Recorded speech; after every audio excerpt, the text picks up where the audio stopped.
It's a really big hippopotamus, of which you can only see its ears, eyes and nostrils at the moment.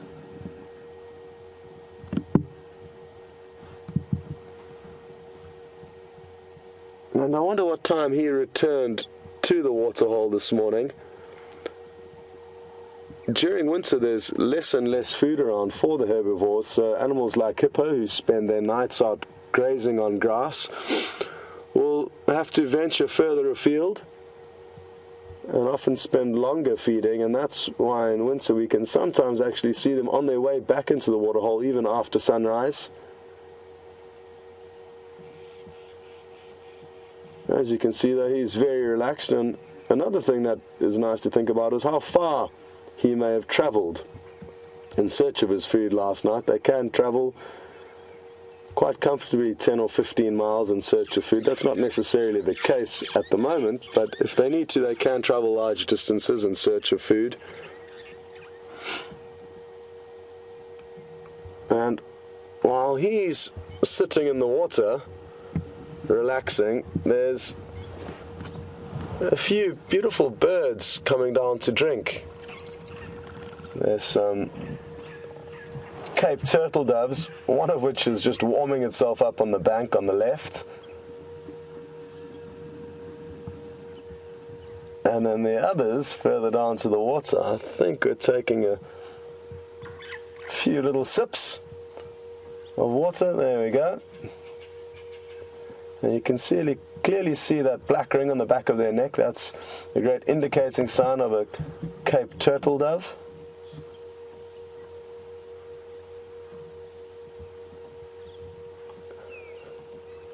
And they, along with a lot of other birds and animals, will be enjoying basking in the sunshine. There's also another little animal further across on the opposite bank that's looking for some breakfast. It's a little tree squirrel.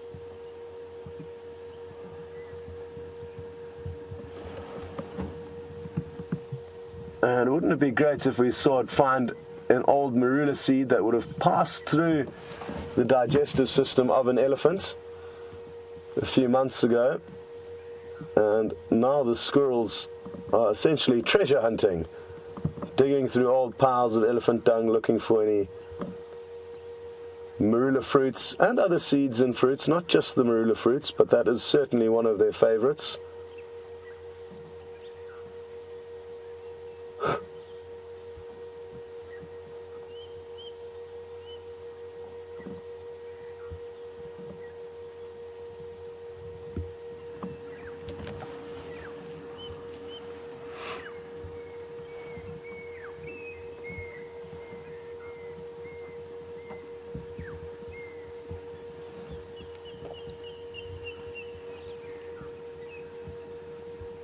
Wow! What a beautiful morning it is here.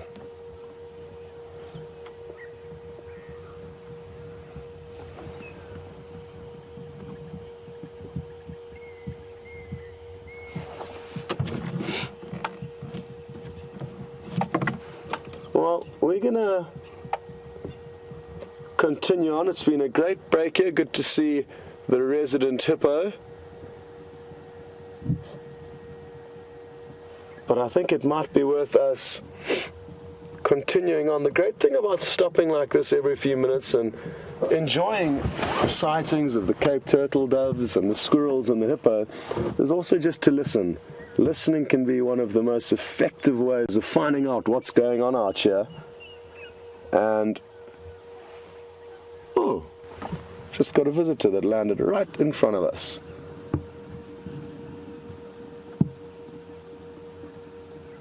Also coming down for a morning drink. This is a Burchell starling. Very pretty, and their feathers iridesce wonderfully in the morning sunlight.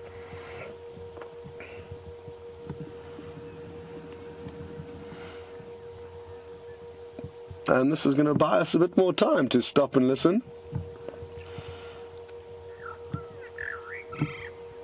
And it's coming really close to the vehicle and will slowly pop out of view, or will it? Just... And while Brian's at it, there's also another bird called the... Oh, look at this. This is really interesting. There's a small bird of prey that's just landed in the tree. I'm not sure what it was, but the Cape turtle doves, if you go down to the left a bit, Brian, I think, there it is in there. I can't see what it is from here, but I'm too nervous to move the vehicle because it's quite close. It's a small bird of prey, and as soon as the Cape turtle doves saw it, they were off. And all the other birds. There were also some grey go-away birds that I was hoping to show you.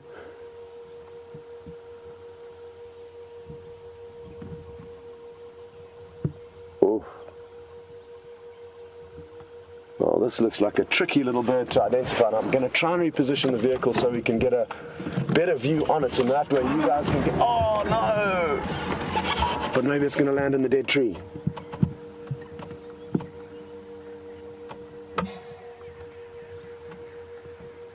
Okay, well, it's not easy to identify, but we're going to take a moment. It's quite far from us. I don't know if it could possibly be a juvenile African goshawk. It's got the very distinctive stripes on its chest. So that could possibly be who it is, but it does look a little bit small to be that. It can be really tricky with the small raptors, as a lot of them look similar, and when they're juveniles,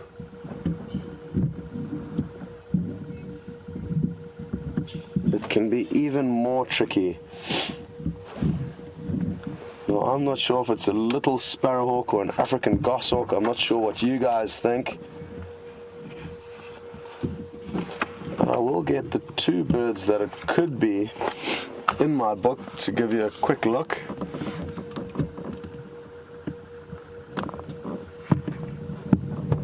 At the moment I'm leaning towards a little sparrowhawk, which is the bird on the bottom left here.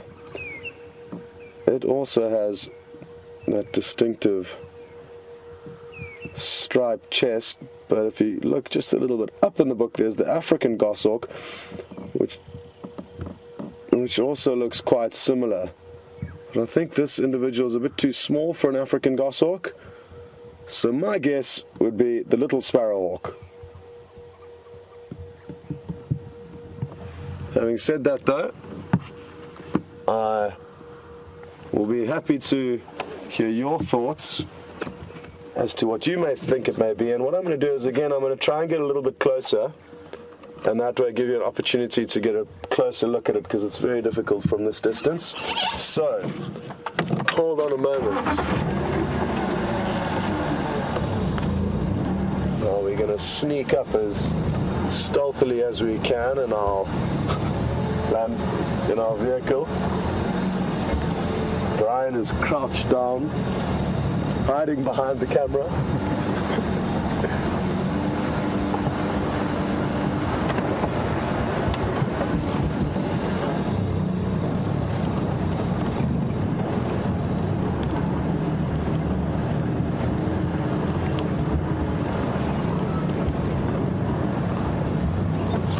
Okay, we should be able to get a much better look from here.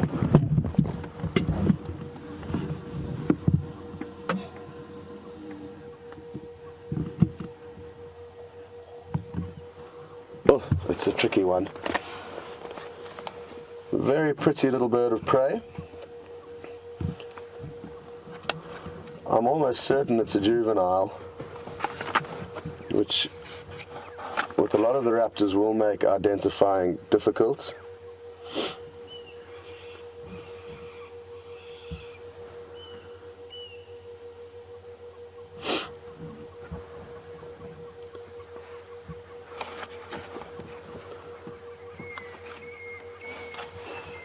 Well, I still seem to think...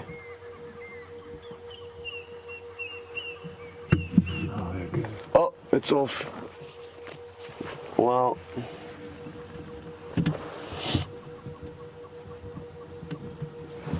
that very white rump as it flew off was another good indicating feature that it could well be the little sparrowhawk. So that's going to be the guess that I stick with. But again, we'll be happy to have anybody's thoughts or suggestions as to who exactly that could have been. One last check to see that nothing's crept up to the water hole while we were all focused on that little bird, and that can happen.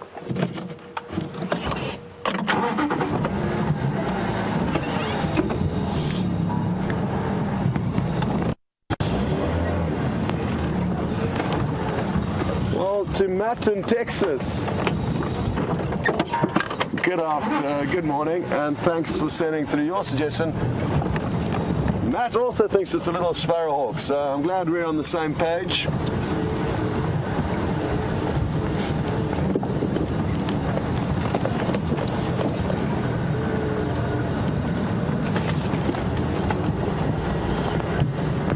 As well as RC in the Netherlands.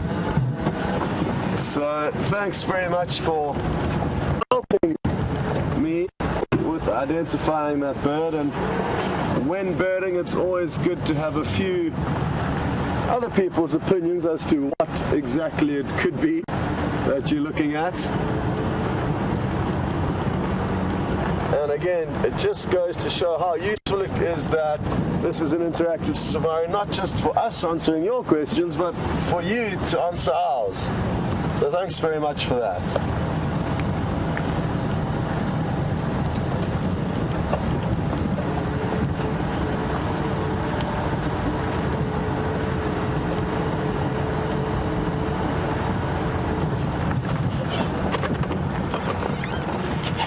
And we've got another suggestion through from Simone. And morning, Simone, thanks for sending through your suggestion. Simone did mention that just like the little sparrowhawk, a Gabar goshawk will also have a little white mark above its rump when it's in flight. Now, sadly, the pictures in the book don't show this, as all the pictures of the birds in flight show their underbellies. But what I can tell you, Simone, is that there's a few raptors, not only the little sparrowhawks, that do have this very diagnostic white bar at the base of their tail feathers. Now, it could well have been a Gabar goshawk, Simone, and I'm certainly not saying that it's not, but both the Gabar goshawk and the little sparrowhawk at the bottom here both have that diagnostic white tail rump. But the difference is that the Gabar goshawk has got 3 narrow bars on the tail in flight that, again, you can't see very clearly in these pictures here. But on the top of their tail, there's 3 lighter bars that you can see. Now, I didn't see those 2 white bars. On the little sparrowhawk, there's 2 little white spots on the top of the tail. Again, you can't see that. Oh, here we can while it sits seated here. Now, I didn't manage to see the white spots. And again, it's a lot more evidence in the adults than it is in the juveniles. A Gabar goshawk is a little bit bigger than this little sparrowhawk, and that's what's making me lean towards little sparrowhawk, simply from the size of the bird. Now, obviously, it's difficult for you to establish how big it is just from looking at it on the pictures we zoom through to you, but it certainly could have been a Gabar goshawk, Simone, and thank you for putting that suggestion into the mix. I'm sure RC and Matt in Texas are now checking closely to see if it also wasn't a Gabar goshawk. And that's what it's about. There's a lot of things out here that will keep us guessing, and we'll never know the answer to, and that's the beauty of it.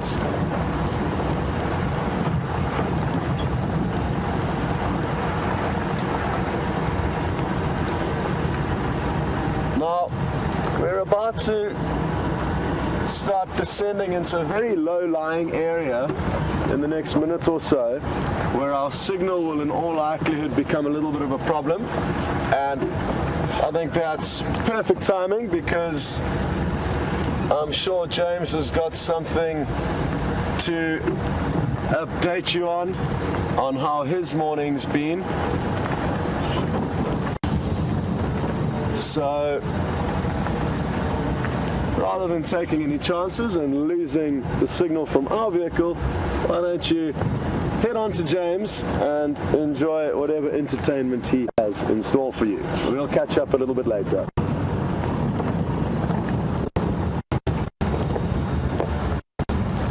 Welcome back, everyone. The morning has remained fairly unproductive from an animal point of view, but it has also remained rather spectacular. It's starting to warm up. The chill of the evening is seemingly over, although Andrew still looks like he's dressed for a prolonged expedition to the South Pole. Just an update on the tracks that we were hoping to find. We haven't found any, which indicates to me that this young leopard is still probably in this block here to my right-hand side.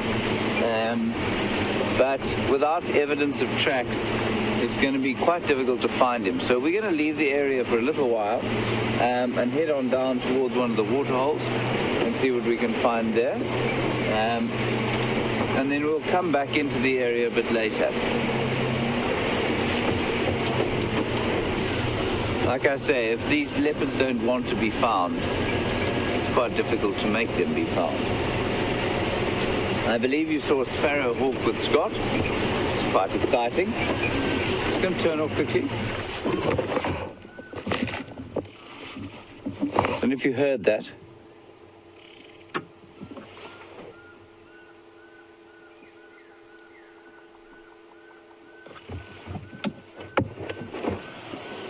that's called a pearl-spotted owl.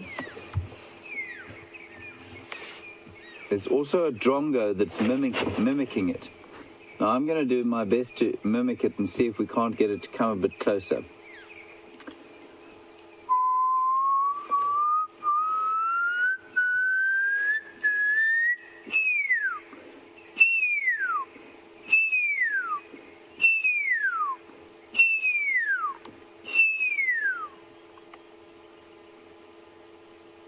Now we wait and see.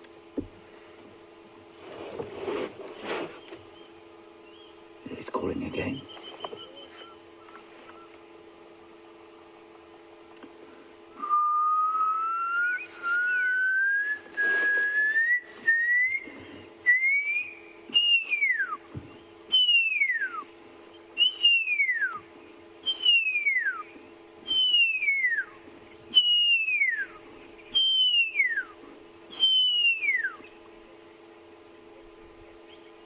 Sometimes you can get them to come and fly right up to you.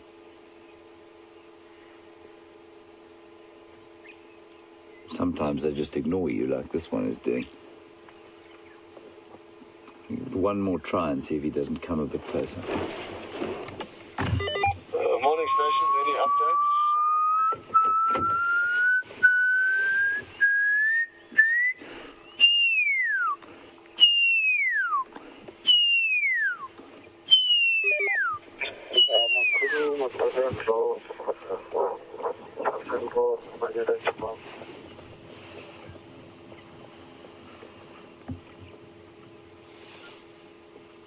No, this one is not going to help us out. I once was in the throes of early love, as one does when one is a young man, at a game reserve, and the object of my affection's mother came to visit her, and I took her on a game drive, and we called one of those owls, and it came from miles away and eventually came and sat just above the vehicle. And that clinched the deal as far as the mother was concerned. I never quite succeeded with the daughter. Oh well, you win some and lose some.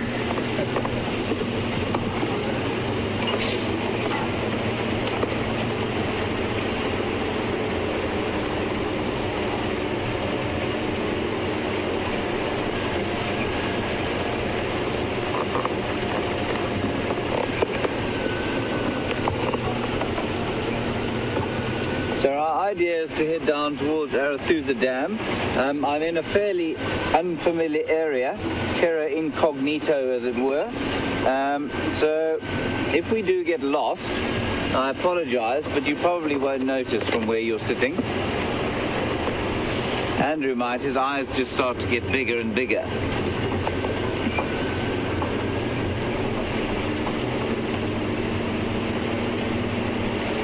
So we're driving along what we call a Marula crest here, and if you look around you can see that all the big trees of the area are Marula trees, and they like the well-drained sandy soils on these crests.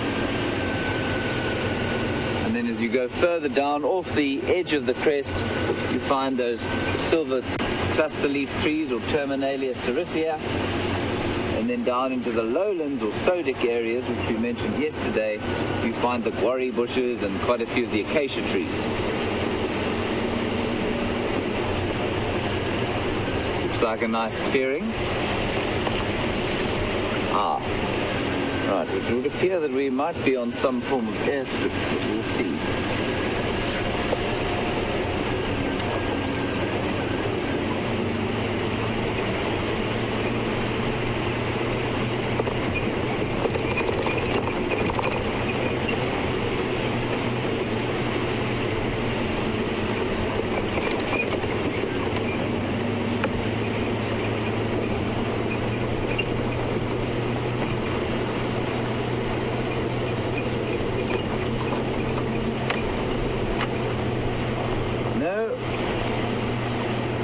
Not an airstrip, that is good news, where I thought we were.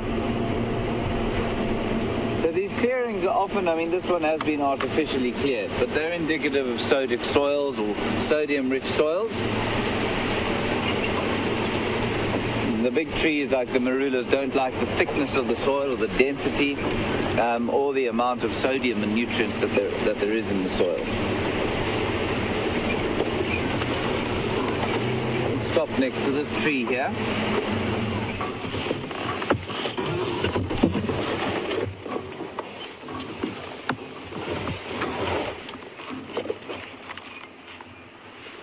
I'm sure for our regulars that will present no problem to identify. It is called Peltophorum africanum, or the weeping wattle. Apparently the leaves can be used or soaked in water to create some form of eye ointment. I, again, haven't used that particular one. I find putting untreated medicines in my eye to be a somewhat scary affair. But it's also, if you can't feel it, of course, it's very soft. Very, very soft paper or leaves. And I'm told that it's traditionally used as a lavatory paper, if you like. I'm not sure that it's structurally the best for that, but apparently that is the case. I suspect because of its extremely soft texture. That's the weeping wattle, Peltophorum africanum.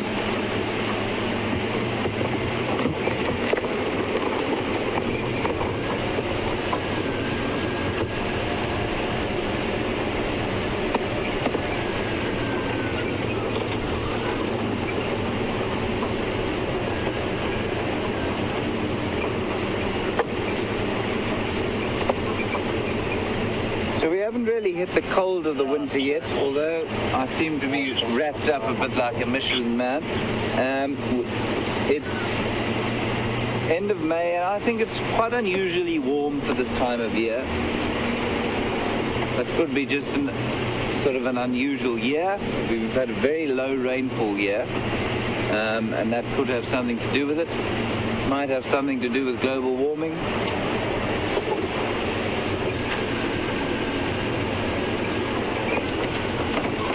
Might just be a hot day.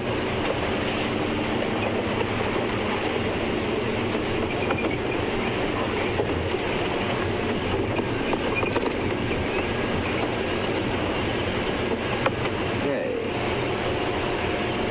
I've just heard that Scott has found another sparrowhawk. Apparently there's a good view of him, so I'm going to cross quickly back before it flies off. enjoy.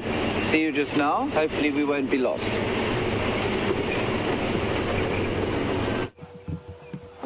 Welcome back, everyone, and we've got really lucky. We found what we think is an adult little sparrowhawk, and it's high up in this knobthorn acacia, and even though it's facing away from us, you can see the two distinctive tail blotches, little white blotches on the center of the tail. There are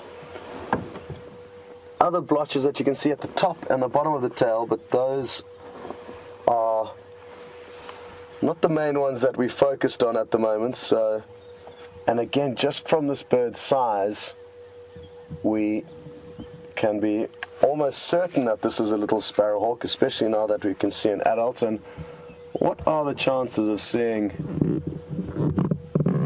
two of them on the same morning?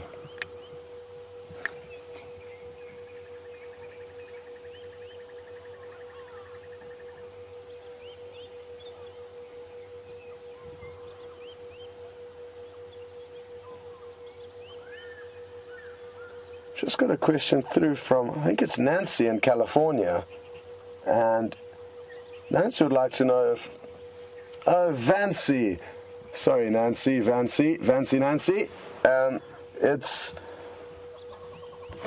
Vancy would like to know whether it's in the falcon family, and no, it's not. The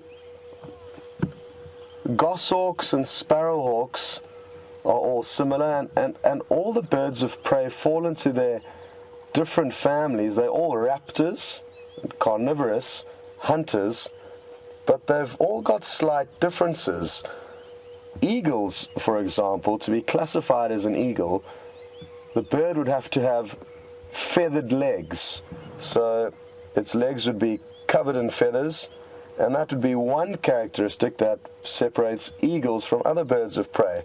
Now, all of them have got slight differences, and falcons are in a slightly different category to the sparrowhawks.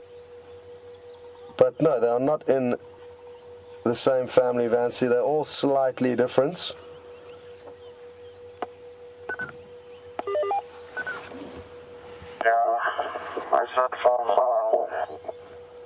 Well, it's not easy to see because it is quite far away, and we are going to continue, and hope you have enjoyed this glimpse of an adult little sparrowhawk.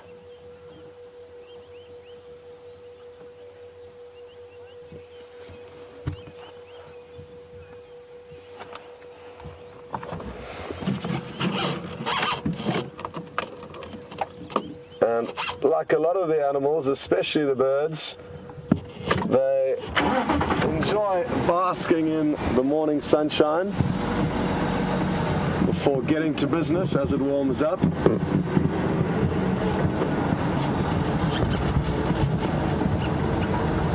It's a great time of year to see birds that can be harder to see in winter when there's more foliage on the trees, and also when they don't have the requirement to warm themselves up in the morning and sit still out in the open. So it's certainly one of the benefits of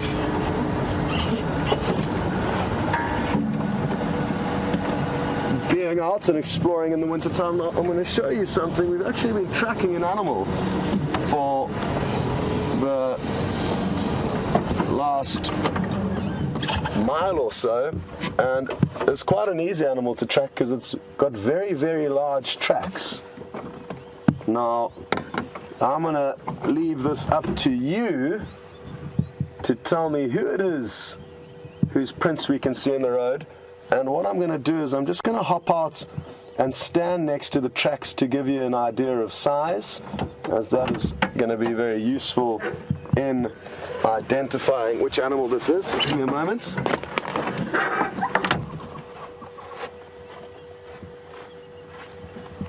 So that is the back of the foot, and that is the front of the foot, and that should give you a good idea of size. I'm a size that may be used elsewhere, but I think we work off a European index here. Anyway, it's a large animal that's been walking in a southerly direction for, like I say, about a mile now, and it's an animal that, even though it's quite large, we don't see very often simply because there's not many around here. So send your answers through as to what you think that animal is to questions@wildearth.tv or hashtag Safari Live on Twitter. And even if you don't know the answer to that specific question that I've asked you, you can use those same addresses to ask me any questions of anything that you would like to know out here.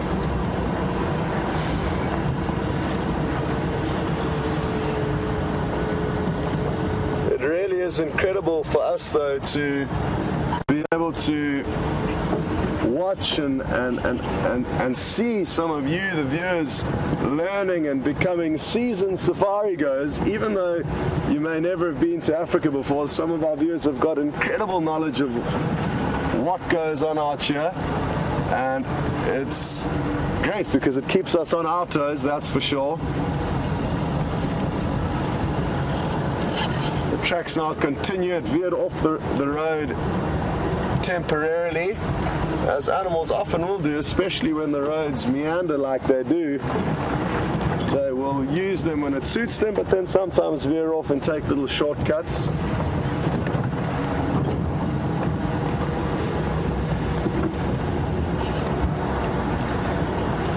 Tracks are still going down the road in front of us, and I'm hoping we're going to get lucky. The tracks look to me to be quite fresh.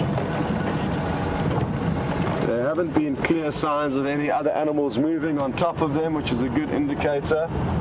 If there had been tracks of nocturnal animals moving on top of them, then that would point out to us that it may not be very fresh.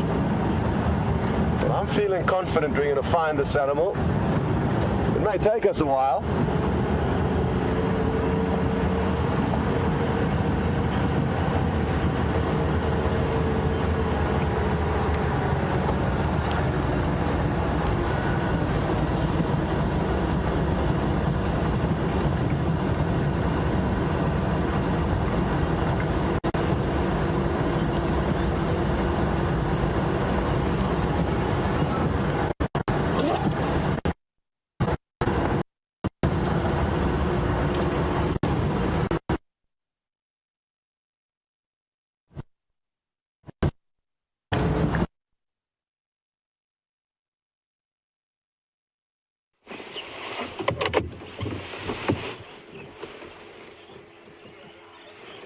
Hi everyone, we're on still terra incognito here on Arathusa.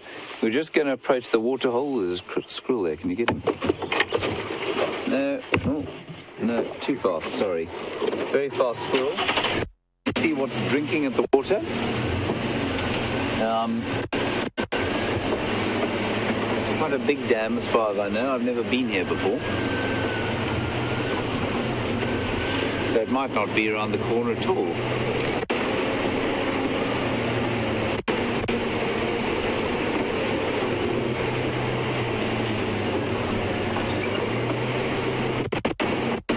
See, as we go down the slope, the bush gets a bit thicker because the water table gets that much higher. If I'm not mistaken, a right-hand turn here should take us to the water. No doubt there will be endless animals bathing, drinking, wallowing, and generally celebrating. Alternatively, there could be nothing.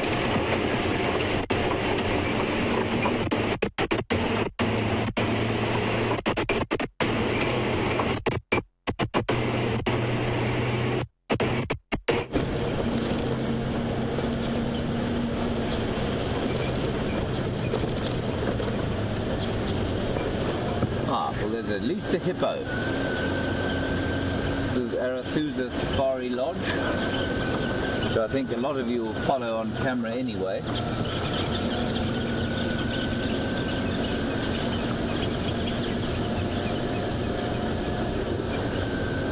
Let's get a bit of a wide view of what's going on here, and then a closer look. In fact, there's a hippo quite close to the shore there. I'm going to just go to him.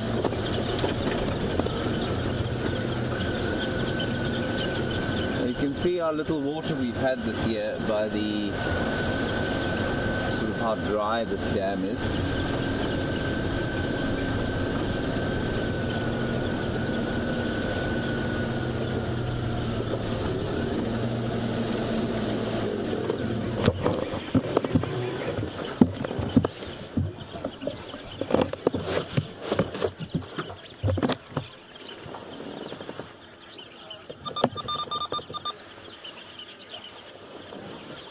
Very nice views of some hippos there, lurking as they do in the water. They, a bit like lions, tend to favour the option of doing nothing for most of the day. Peaceful little scene we have here. There's a dove flying by. There's a hornbill on the ground there. You can hear the dove going.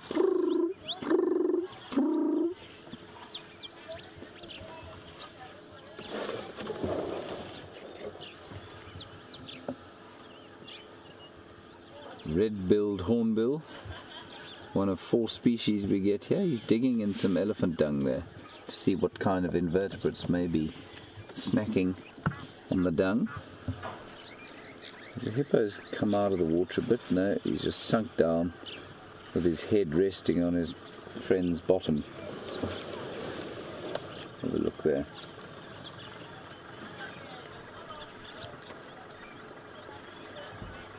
You may be able to hear a bit of chatter in the background.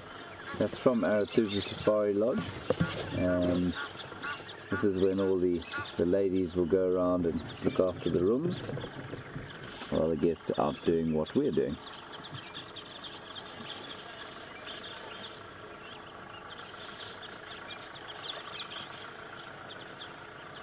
Hippos love to spend the time in the water, not necessarily because they enjoy swimming, but because they've evolved it's a very sort of clever strategy and an untapped niche in many ways. Very safe place to be if you want to be away from big cats or hyenas, which are not great swimmers. They will swim, but they're not great, and they obviously can't kill in the water. And so to be, oh, there's a really nice, look at the little one there covered in the water lilies. That's great. And so to be in the water is a good thing, but obviously for a mammal, being in the water, you need to be adapted to cold, and so they have a thick layer of blubber, a bit like a cetacean or whale might, that will help them through that. And they also have skin that is extremely sensitive to the sun, so they need to stay in the water, or they do burn quite badly. You can see how perfectly aligned their ears, nose and eyes are, and that allows them to be completely submerged while using all 3 of those senses at the same time, looking out for predators. Not that much will take an adult hippo. The only thing an adult hippo is to worry about would be something like a lion or a very large pack of hyenas.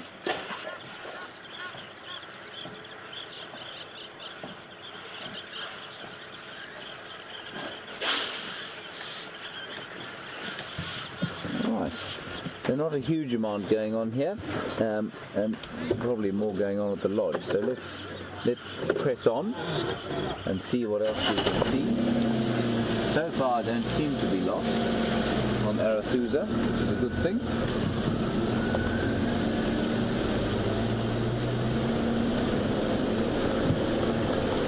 I'm going to head around back towards the area where the leopard was.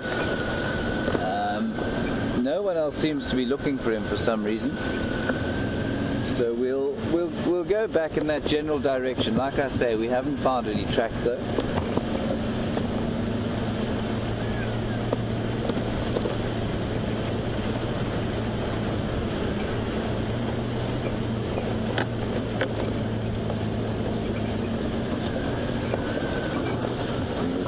alter my map. I think I know where we are.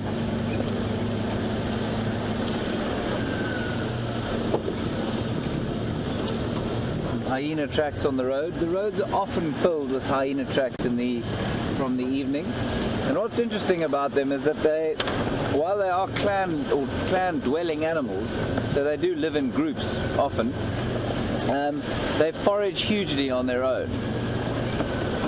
So especially at night time, you'll find single tracks of hyena on the road. Especially in areas that are where the bush is a bit thicker and the herds are a bit more dispersed. In the Serengeti, for example, you'll find them probably in much closer knit groups, and here they'll disperse much more.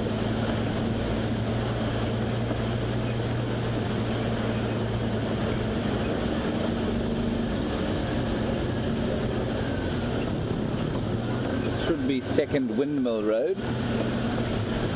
If it isn't, we're about to start trespassing. So if the screen goes blank, you know I've been arrested.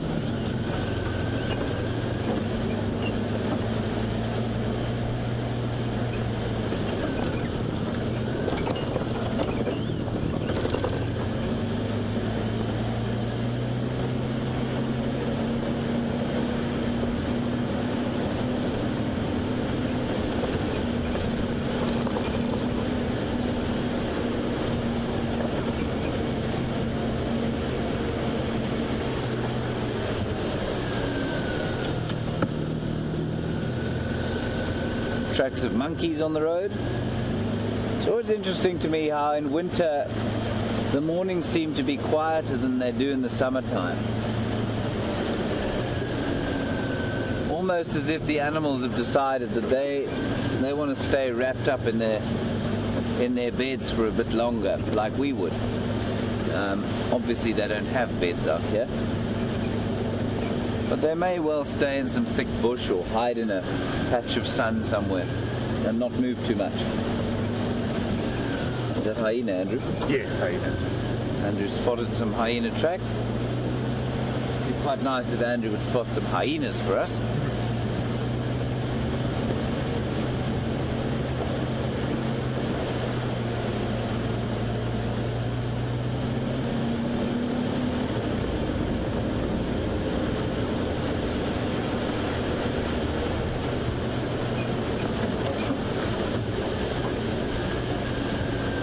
Some white-tailed mongoose tracks, some kudu and waterbuck,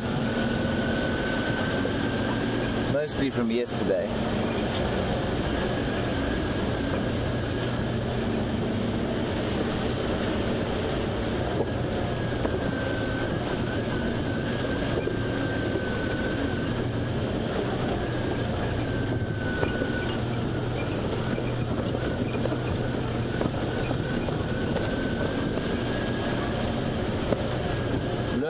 California, welcome to the morning. Thank you for your question.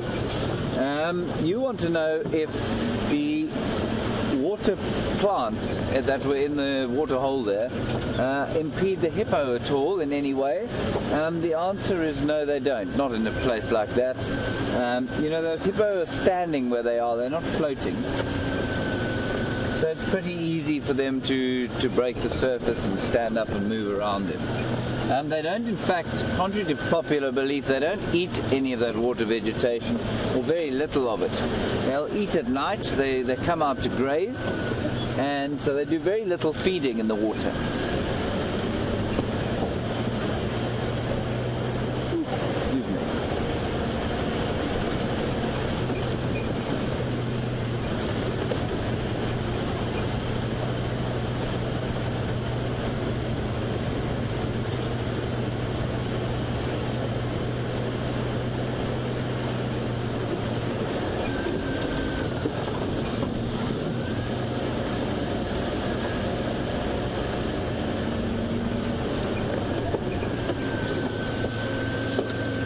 Smell something here,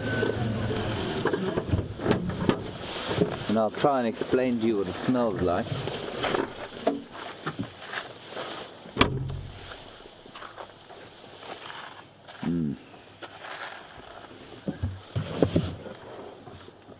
forgotten what this wild herb is called. It's related to the sedges, not sedges, to the sages. You see it there, Andrew? Yes.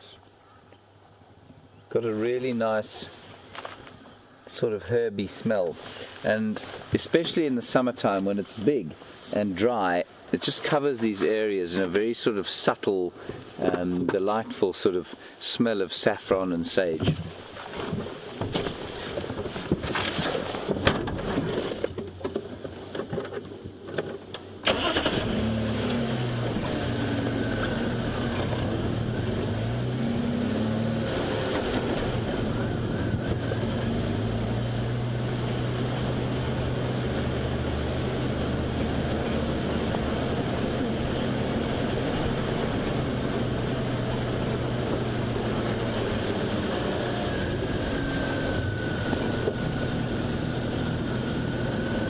More hyena tracks and tracks of a civet.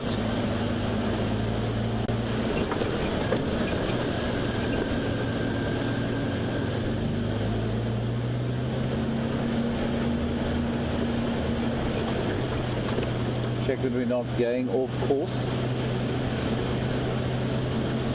No, we should be fine.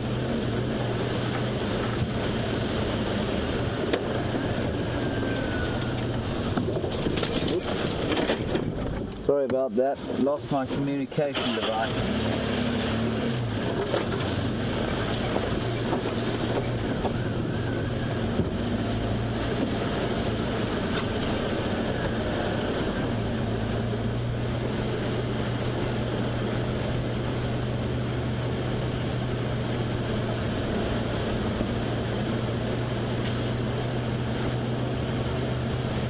James on Twitter.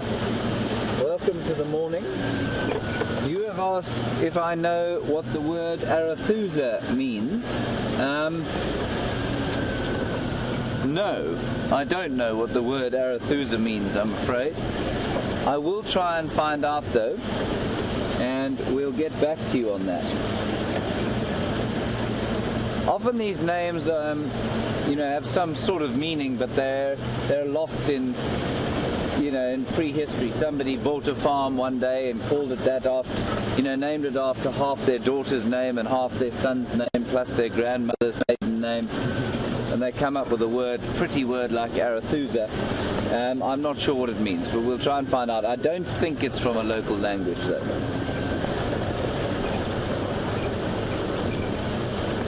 And this especially happens when there's some wildebeest. Look at that, a veritable migration. Teeming herds streaming across the plains. More accurately, two.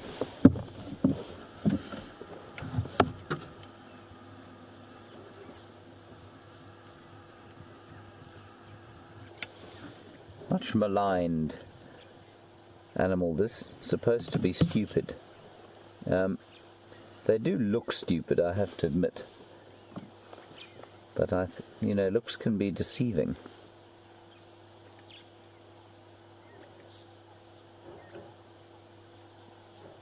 They don't occur in the huge herds that they do in East Africa here, because, as you can see, the bush is obviously much thicker, and they prefer the open areas where they can see predators that might be coming after them. So often here you'll find them with other people. So often in these areas you'll find them with other animals like impala or with zebra, where they can use the extra eyes to look out for predators, especially if they don't have space or clearings in which to live.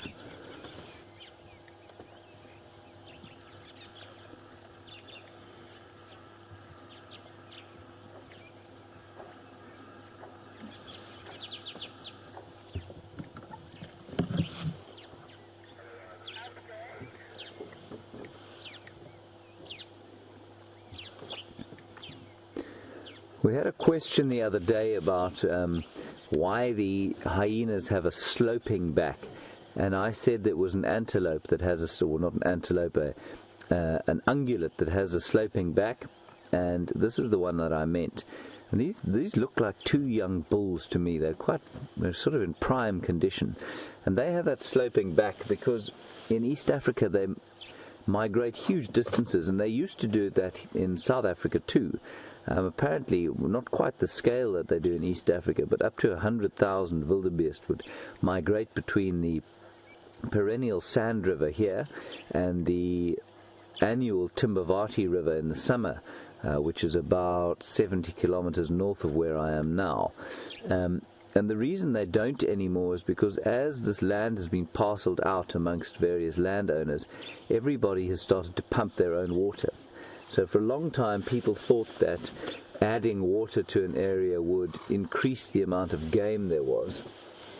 And that isn't necessarily true. What it does is it favors animals. I'm just going to look with my binoculars quickly. Hold that thought. Don't panic. I shall return to it now.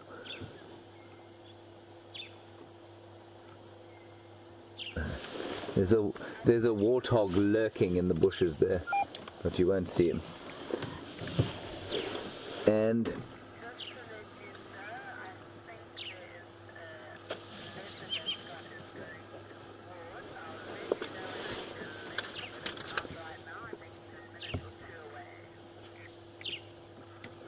so what happened was that people, individual landowners all wanted their own waterholes because they all wanted to attract as many animals as possible. But what that did was to stop the migration of animals like wildebeest, because if they don't have to move, they won't. And it also increased the number of impala, for example, in an area, and they will outcompete just about everything else as long as they have sufficient water. But they can't migrate like some of these animals, like some of these things like wildebeest or even eland can.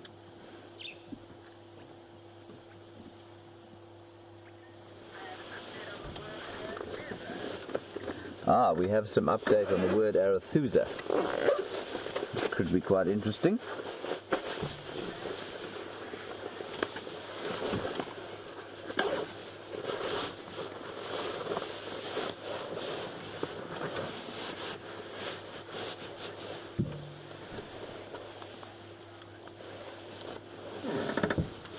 Brandy, wherever you are, you're obviously a bit of a genius.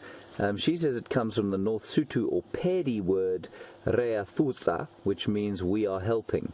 That's quite an interesting thought. That's probably pretty accurate. So the Pedis are a group of South Africans that live not so much in this area, normally a little bit further north of us and up into the Highveld, but certainly there are lots of Pedis around the area. We're going to leave these fairly magnificent old bulls and press on.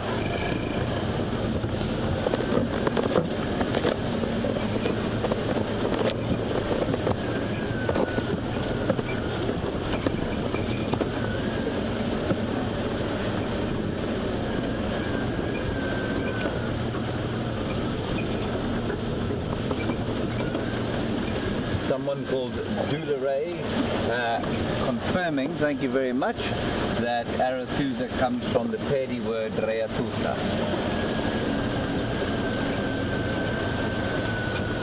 So what I know about Pedi is that Re means we, Thusa probably means help. Nice name, really.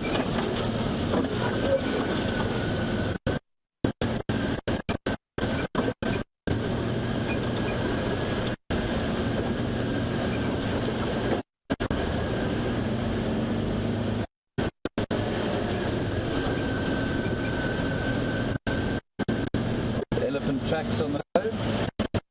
You're not that old.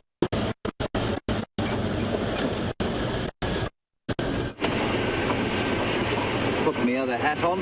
Sun's come up.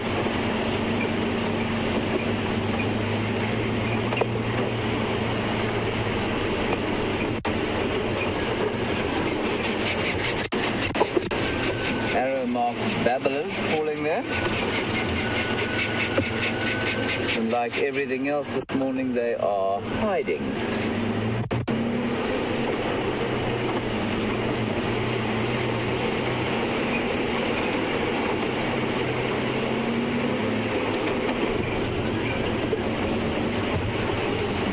distinctive smell of elephant dung in the area. Quite nice to see an elephant.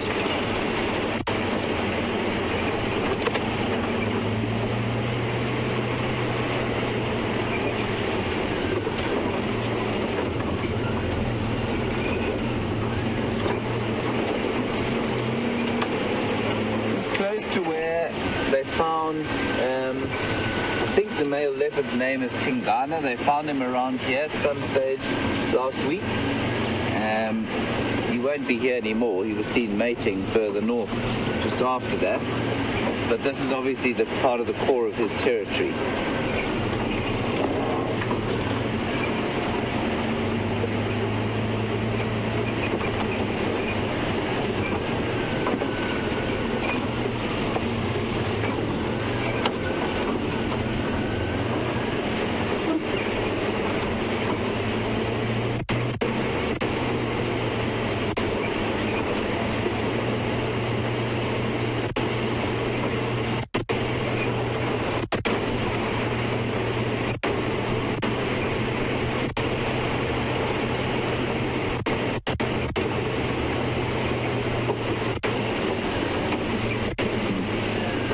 I don't know if you can, how much of this tree you can get in here.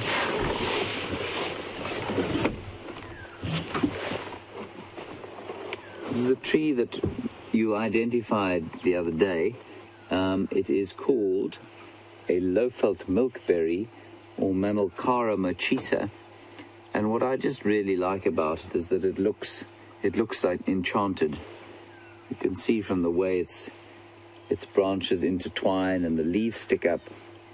It just looks to me that if there was ever a bush spirit, this is the tree in which he'd choose to live. He or she would choose to live, or both.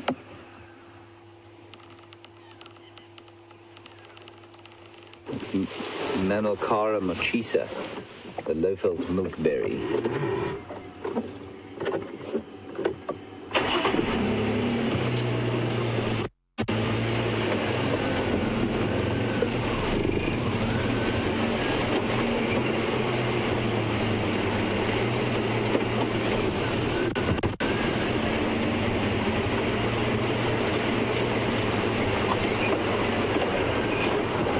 I do know is that if I go straight here, I will be arrested.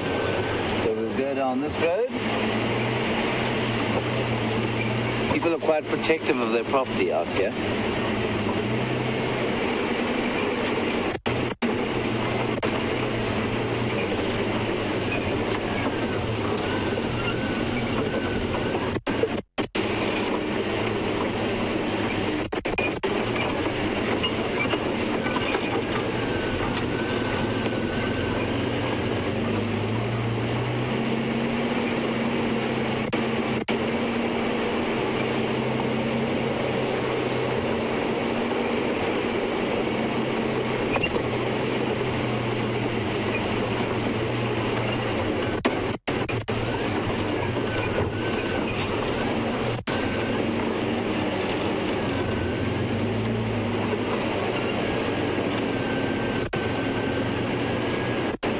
Lovely sounds all around us of the birds, especially these little drainage lines, and firefinches and waxbills, pitilias, canaries even.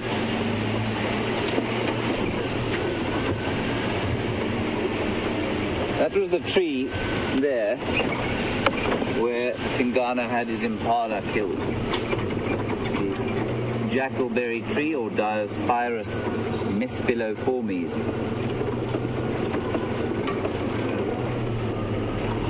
Good word that, mespiloformes. Nice ring to it, all the time.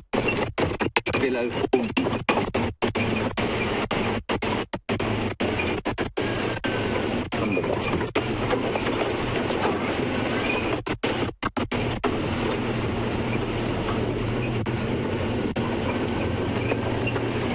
So we're heading back towards where Shadow's cub was. I haven't found any tracks coming out of that area yet. Cub was. haven't found any tracks coming out of that area yet. So maybe we'll be lucky at the 11th hour like we were last night. Maybe we will just continue to blunder through the bush like we are now, enjoying the smells and sounds.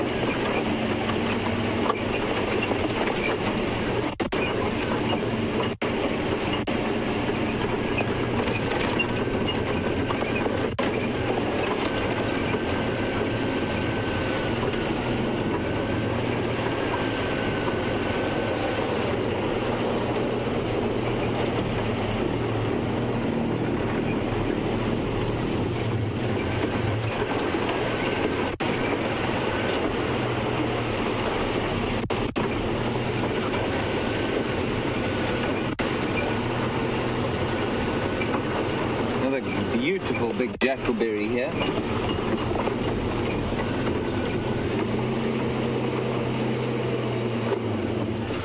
Massive old tree.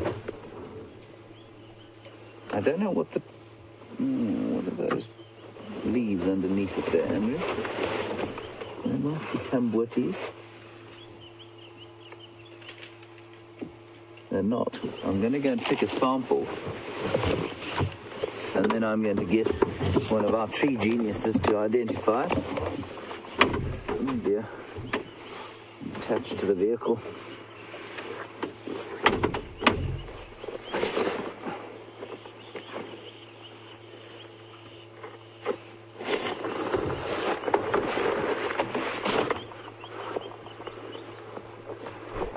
Right, there we go.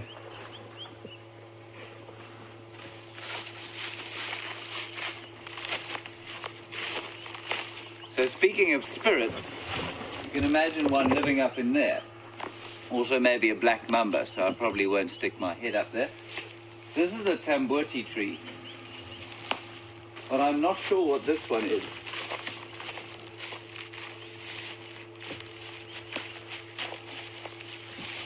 No, it's also a tambouti. Look carefully. You can see the milky latex just starting to come out there. You get that, Andrew? I'll squeeze some out here. Let's put it here. Get a better look. Just see the latex there. Young trees often have much bigger leaves than their adult counterparts.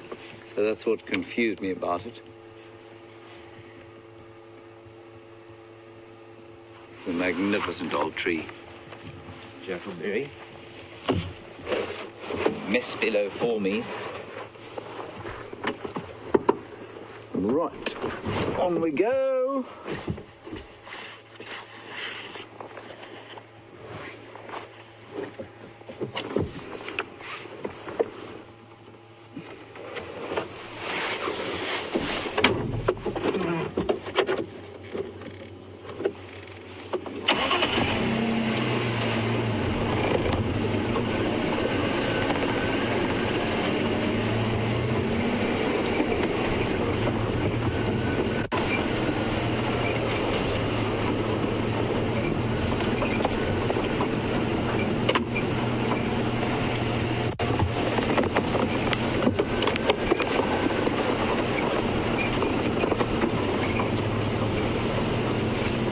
Right, everybody, great excitement. Scott has found a surprise.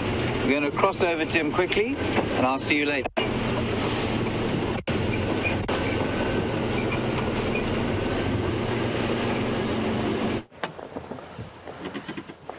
Welcome back, everyone, and look at how lucky we've got here.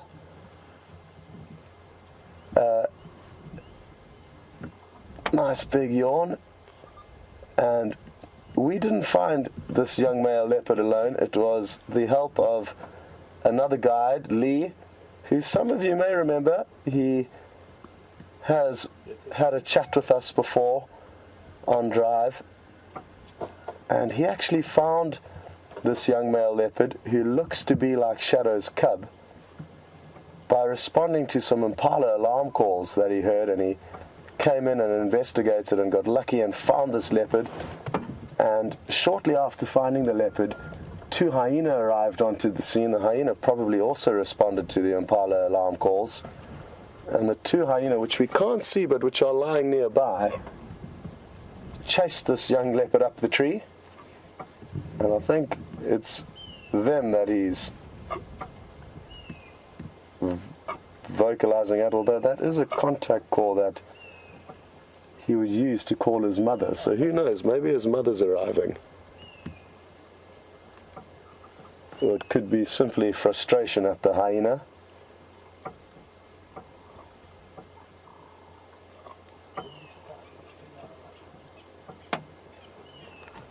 But his hearing is much better than ours, so he may be hearing the contact calls of his mother, and he may be responding by letting off his own calls. Now what is he going to do next? I'm hoping he's not going to come down the tree, because the hyena are nearby. I've just seen them poking their heads up.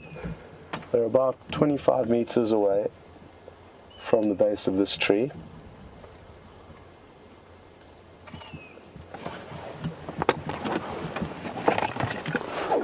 And an opportunity like this with the beautiful morning sunlight on him is one that I'm not going to pass up, so I'm busy getting my camera out.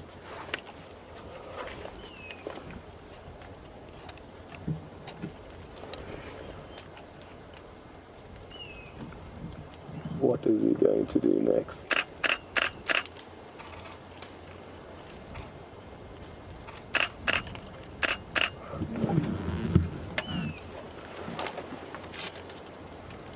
It looks like he may be thinking about sneaking down from this tree, which may not be the best plan he would have made, but he can very quickly sneak up another tree if need be. The hyena are still lying down. They don't seem to be watching him. Thankfully he's maybe deciding another route down, making sure the hyena aren't actually watching him. Isn't this beautiful?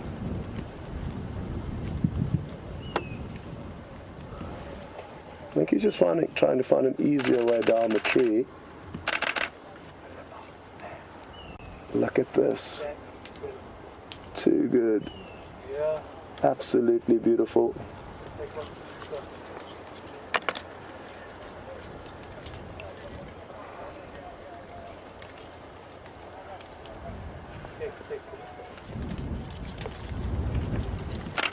Still not sure about what to do. Maybe it is that he's heard his mother and he's wanting to respond to her, and that's why he's urgent to go, or urgently wants to move.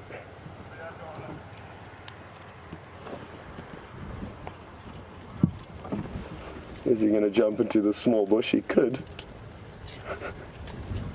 Prepare yourself for an interesting landing. Oh. Not the most glamorous of descents. The hyena are still lying down but looking in this direction. But there he goes, slinking off. And the hyena are still lying down. They're not aware of where he's gone. And we're gonna now do our best to stay with him. And wasn't that really interesting? Lee, thanks so much. That was crazy. Have a good morning and thanks again. Okay. Oh, where has he gone? Oh, I can see him there. Well, that was just absolutely awesome, folks. Who would have thought we would have been so lucky? Okay.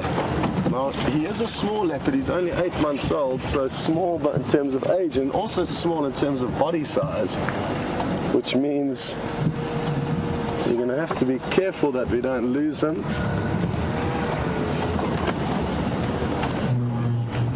Wow. The last time I saw this little cub was probably about 2.5 or 3 months ago.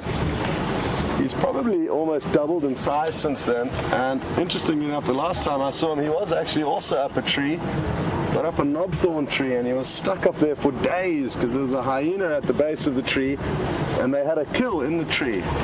Looks like he's thinking about possibly going up another Marula tree just on our right. He's at the base of that tree now. I'm just going to try and get into position, and there's a chance he could sneak up here as well.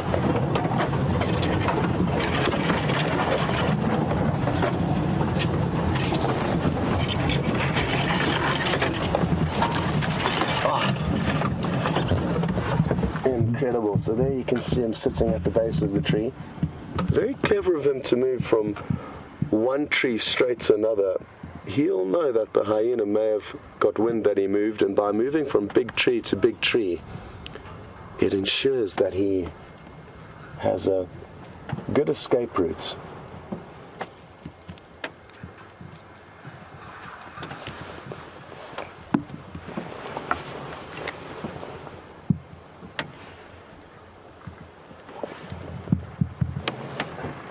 And again, I wonder, those calls that we heard him letting out, whether they were simply calls of frustration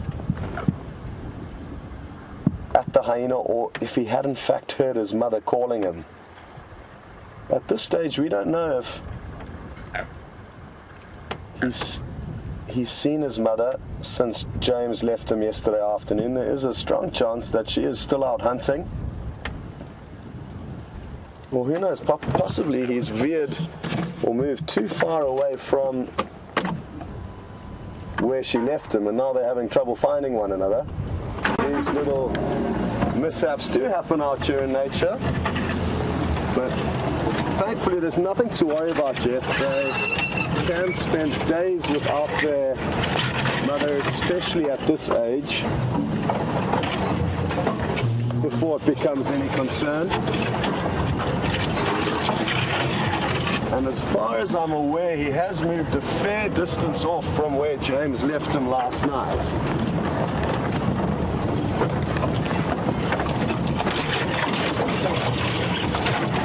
Bryan's just helping me with directions as I'm trying to focus on driving us on the path of least resistance, and Bryan's doing a great job in helping keep an eye on this little leopard. Just off to our right at the moment, but it's very thick, and I want to just give him a bit of space as well as try and choose the path of least resistance.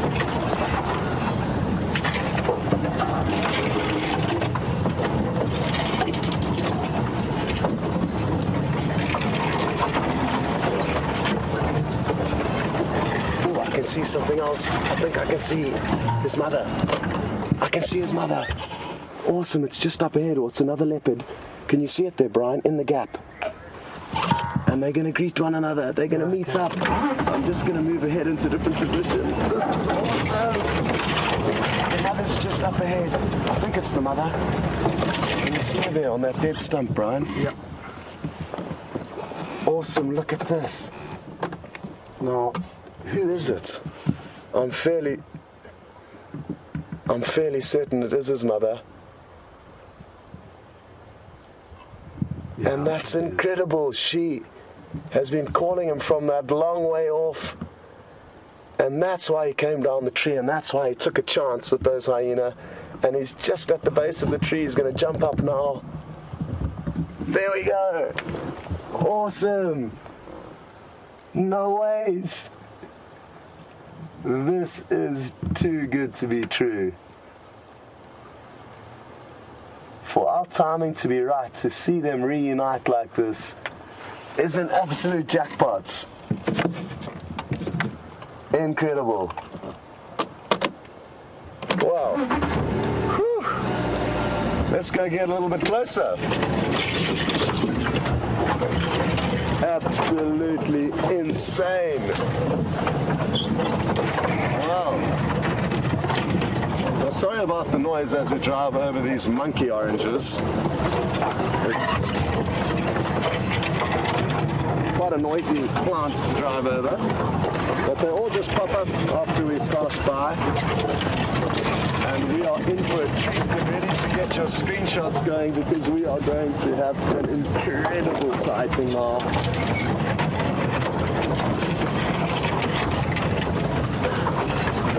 Absolutely marvelous. Perfect morning sunshine. A mother and her cub. And again, sorry for the noise, but there's no way around it. Look at this. This is absolutely awesome.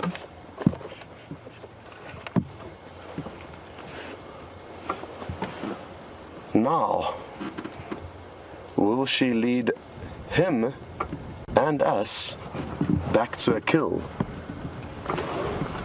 There's a chance, and a strong chance, that that is exactly what we are going to be in for the rest of this morning's drive.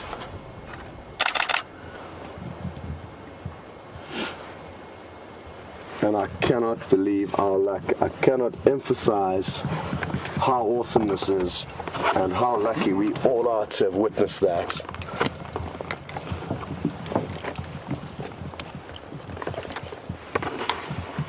The good news is she's heading back into our property, into Djuma,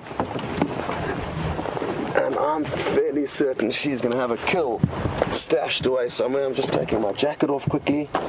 Things have heated up in terms of the weather and as well as in terms of the sighting. And let's go and see what happens next.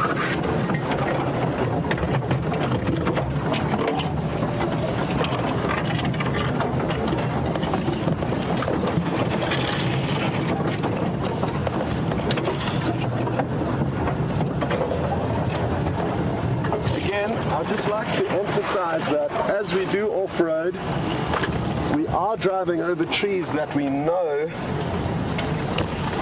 will pop up.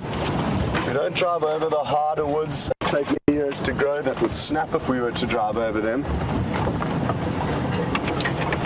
So it may sound a lot worse than it actually is, and we're actually causing minimal impact on the environment here. And something to bear in mind, to emphasize that, is that people have been off-roading sensitively for over 50 years in this area, and you don't see any sign of it. I cannot believe how awesome this is. Really also interesting for us to be able to understand how good their hearing is, as those contact calls that we heard it letting off. Stop here for a second. It looks like the cub may pounce onto the mother. It's lay down in ambush. Bona. And it's going to be playful. I think it will know where they're heading off to. And the fact that she is moving in one straight line will be a good indication that she knows where she's going.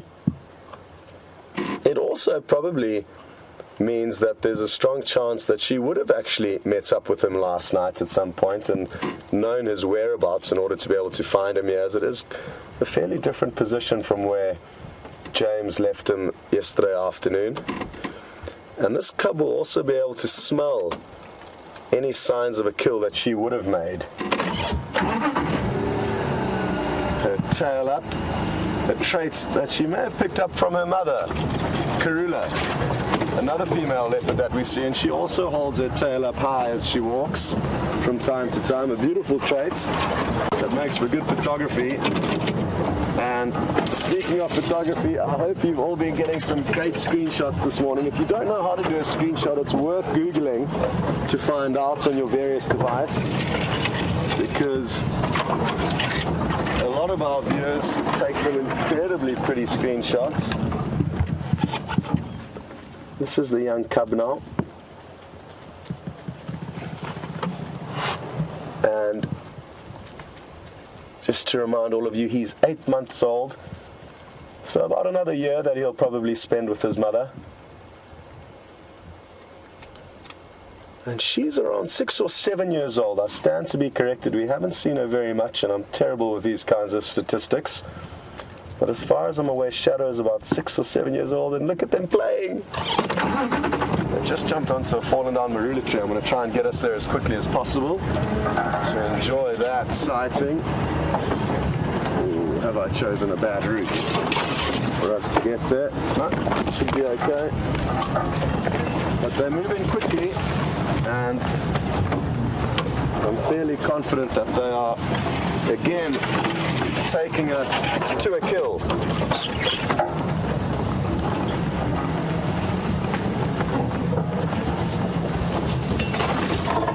Oh.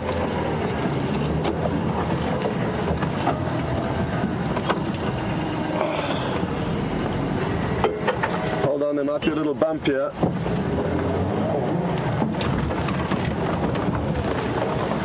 Okay.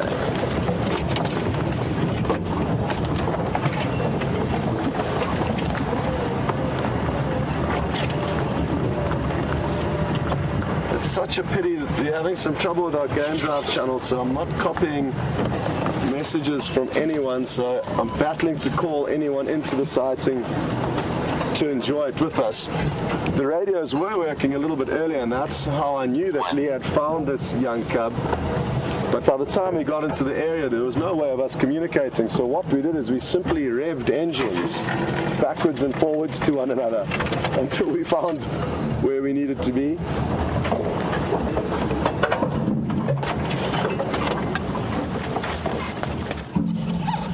So we've just found him having a little toilet break.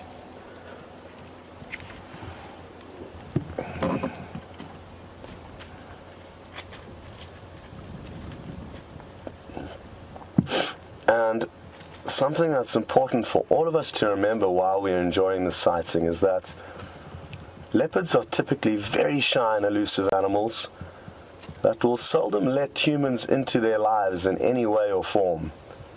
So for us to be enjoying this interaction, following this mother and cub, is abnormal and also a very, very great privilege. So I hope you're all enjoying this as much as we are. To be allowed into the lives of these animals with no impact whatsoever is something that, again, is unique and special to this area and this specific reserve, which is renowned for great leopard sightings. And this is certainly one of the better ones we've had for some time now.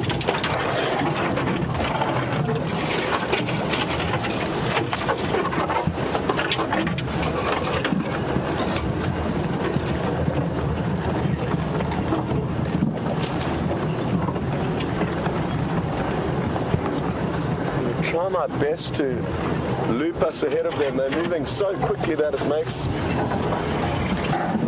it difficult for us to pick the right path or direction of movement in order to get you some shots.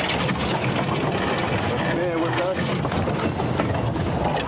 Yes, I'm hoping it won't be long until we find whatever it is that Shadow, his mother, has come back to collect him for. We're going to be spoiled with a good view now.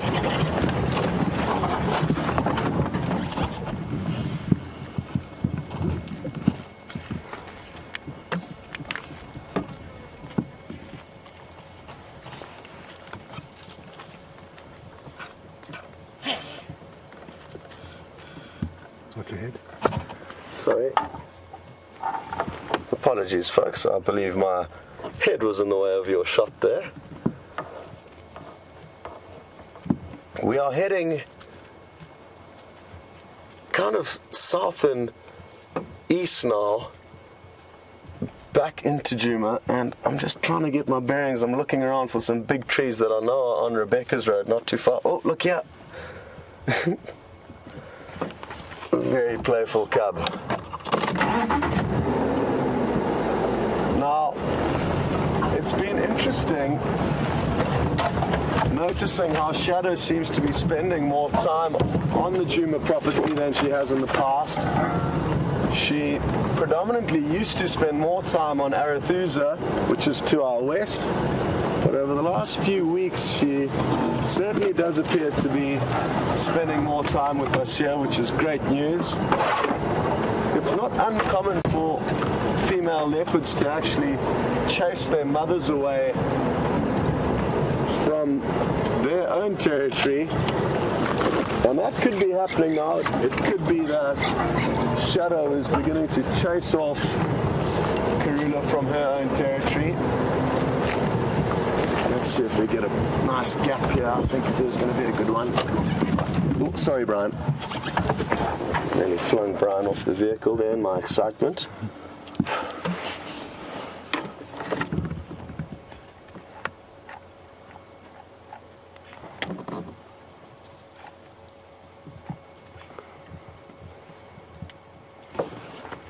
Absolutely beautiful. And I believe there's a lot of very beautiful screenshots being taken by all of you, so well done. And I hope you're enjoying this as much as we are.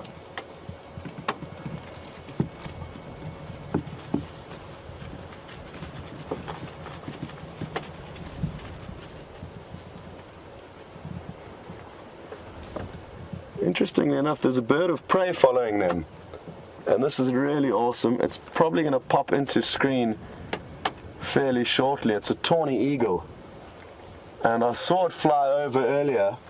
Oh, look at that! I was busy looking at the eagle and then just turned back to see that little bit of action. And this is really great because it's really interesting behavior to see this bird of prey following the leopards, knowing that there's a chance it could find some food. And just before we drive off here, I'm going to ask Bryan to pan across. There's a lot of bush in the way, but just to give you a glimpse of the eagle that's following it, there's a lot of bushes in the way, but up in the tree there, you can see this tawny eagle, and I saw it fly past earlier over them, and now it's following them, just like we are. So not only are we following the leopards, but this tawny eagle too. Really interesting interaction between different species here, and again, it's so fortunate for us to be able to witness this kind of interaction between animals, not only the mother and the cub, which have now disappeared out of my view. Sorry about that, just hit a hole. Oh, there they are. And I have no doubt that this eagle is going to continue to follow them and see what it is that they are heading towards.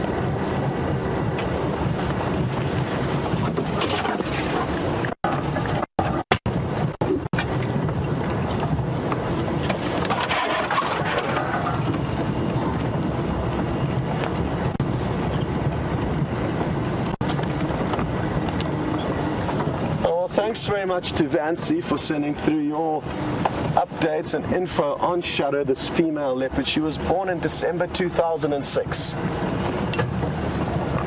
which makes her about 9 years old. So I was off with my age that I thought she was.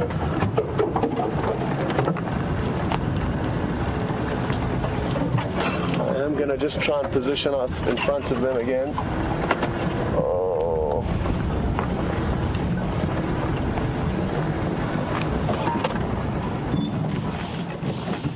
It's so tricky to decide where to stop, and the cub just plopped down onto his mother off that fallen down Marula tree.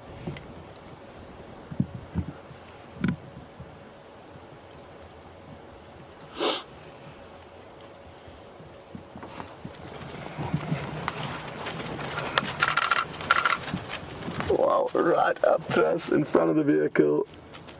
Too good. Too good to be true.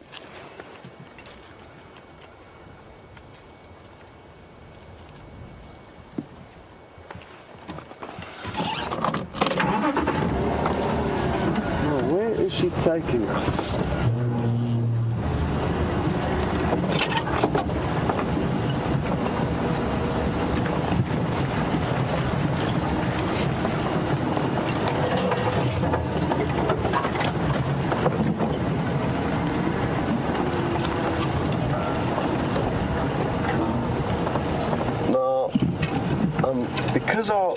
game drive channel is not working. It could just be my personal one that isn't. I'm going to ask Nikki in Final Control to tell Gowrie Main and Triple M Junction. So Nikki, Gowrie Main, Triple M Junction, that is where we are heading towards. If James can try and let anyone know, we obviously want to try and share this with as many people as possible. And let's at least try that plan. Oof, they are heading into a dangerously thick area, which is going to make our lives equally tricky. Okay. Ooh.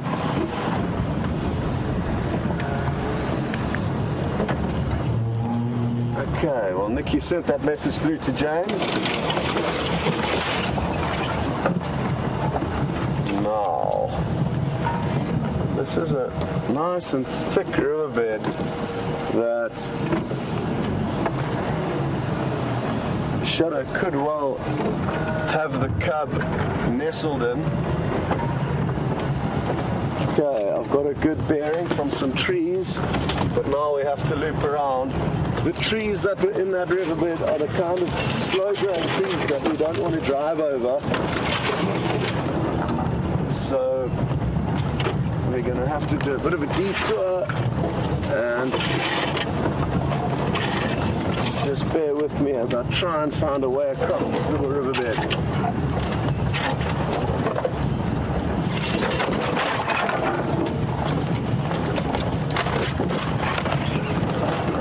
Okay. Whew.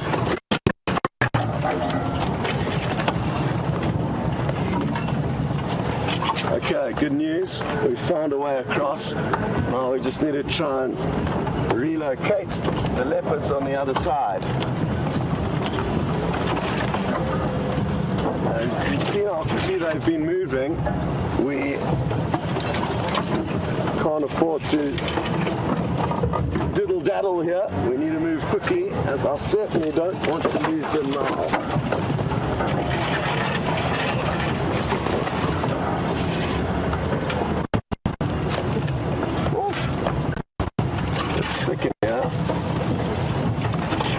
Thankfully, a lot of these bushes are soft quarry bushes that will just pop up as we drive over them.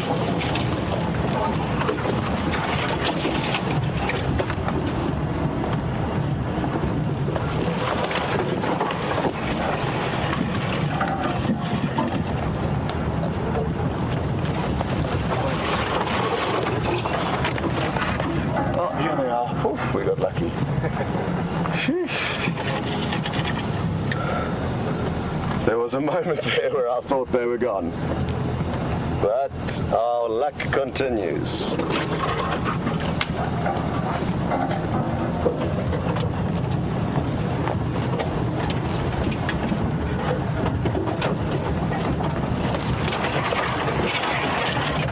Now, we're still going to be updating the other vehicles through the Final Control, and James has just asked us to let us know which direction they're heading, and they're heading south towards Gowrie Main. We're actually on Gowrie Main now, Nikki, so we're approaching Gowrie Main there, and we are just east of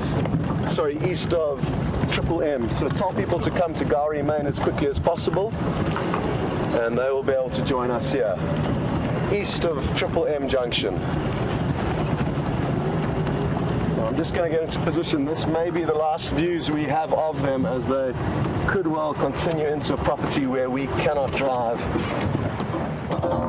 But it is going to be a beautiful view as they walk through this open clearing.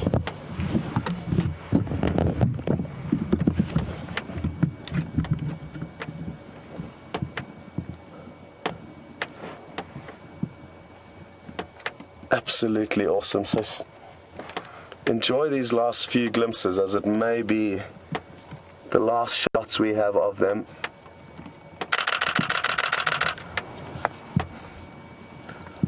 So they're about to cross south over Gowrie Main Road, just about 50 meters east of Triple M Junction.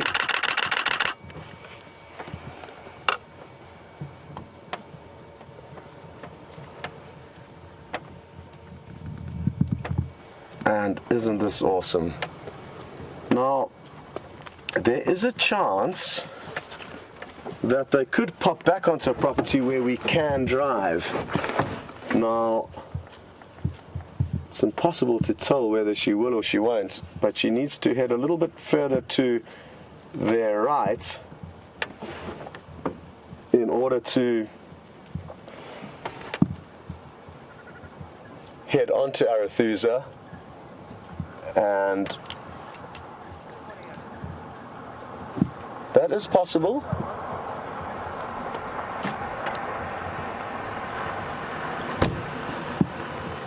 So what we are going to do is drive along the boundary road and just make sure that she doesn't pop back onto Arethusa at any stage. And also just make a bit of space for the vehicles approaching the sighting. They've got our messages, so apologies for that.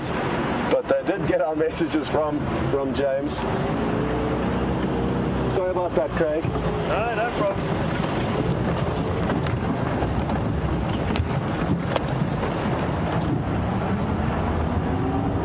Well, Bryan is still holding on, only just after all that bundu bashing is what we call it, as a term for driving through the bush, as we have been. And what we're hoping for now is the leopard. She has been continuing in a southerly direction, which is the direction this road faces in, but there is a slight chance that she could veer to the right. On the right is Arethusa, where we can go. On the left is no man's land for us. But I'm not going to give up just yet, and I'm hoping that they may just veer towards us here. And what I'm going to do is I'm going to stop in line with the termite mound that they were heading towards, and there's a chance that they would maybe run up that termite mound as leopards enjoy the vantage points. But it's quite thick in there, so we can't really see the termite mound from here.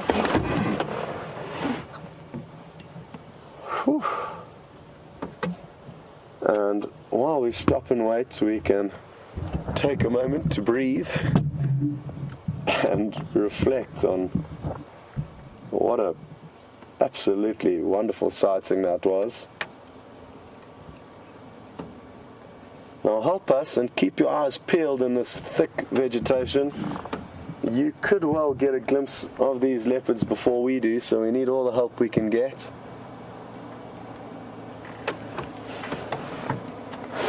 And what I'm going to do is just pull over, because there is another vehicle behind us, so I want to just make space for them.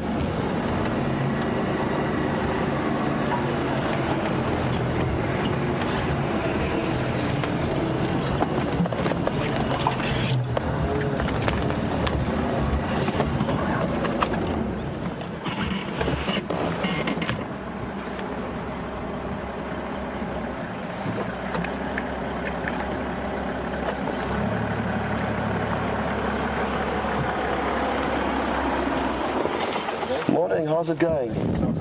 Yeah, good, good. Hello, everyone. Hello. Where's it England? Hey? Where's it England gone? They've been heading straight south parallel to Triple M, and I mean, it wasn't far. We were parked there 50 meters away, but still heading south. So they could pop out here, and that's what I'm hoping for. Sorry? You haven't have Western channel? No, none of my channels are working. Right. Okay folks, well, while we clean the lens and try and find these leopards again, we're going to link back to James, and we'll catch up with you all a little bit later.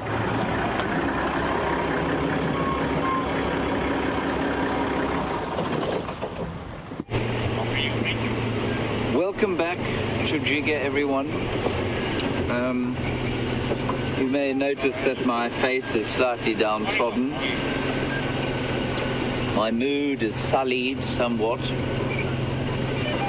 This is of course because I was unable to find the leopard.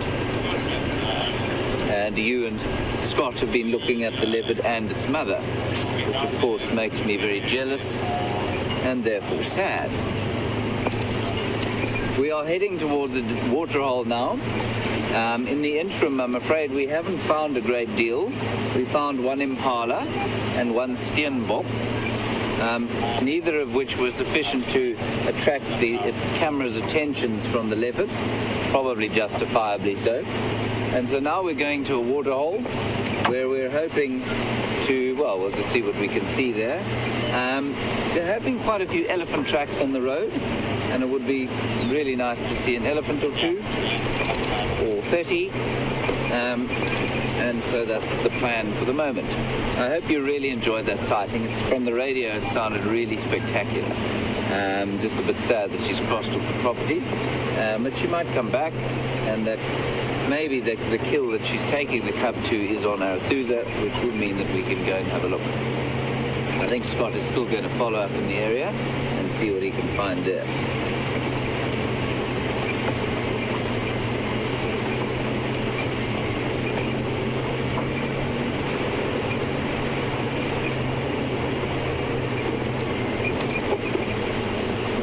Keep making sure I'm going in the right direction. It seems okay. Andrew's not nodding too vigorously at me.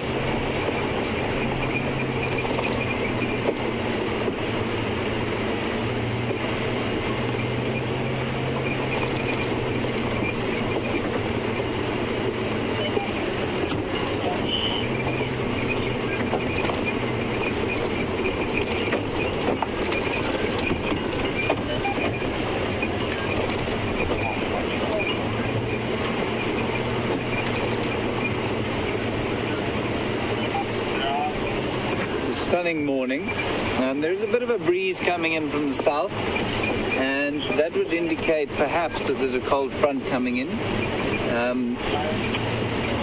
But in this, in this part of the world, cold front is quite a strong word for what we normally get, or for what you might consider cold in the northern hemisphere.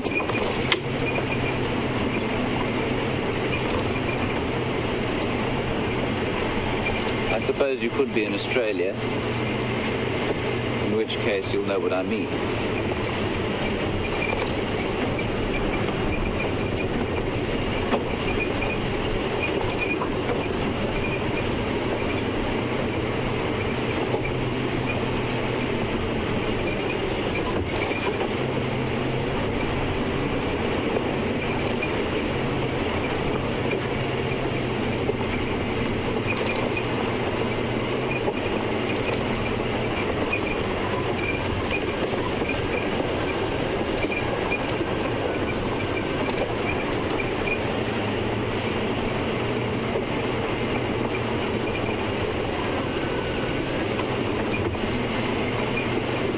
Some elephant dung on the road.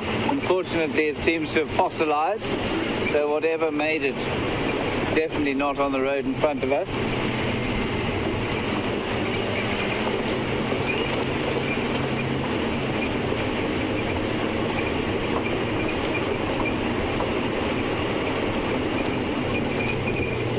Have a quick look at this tree here. Jump out the car.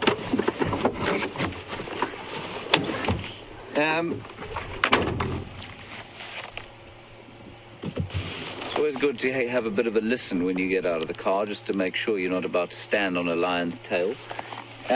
These knobs here are what gives the knobthorn its name, and they can also apparently be chewed for toothache.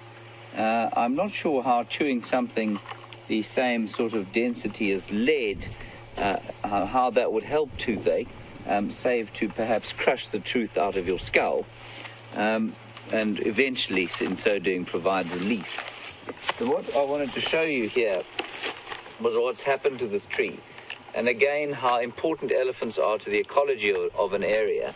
You can see that the bark has been pulled off.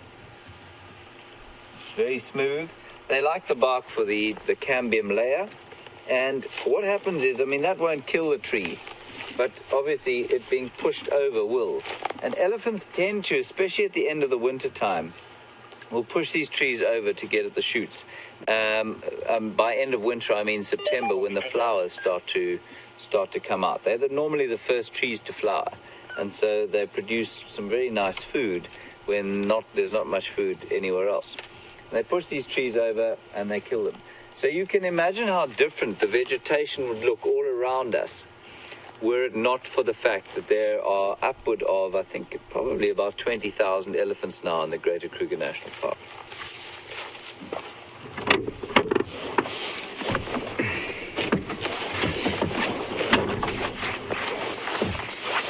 Plug myself in so that our geniuses in final control can talk to me.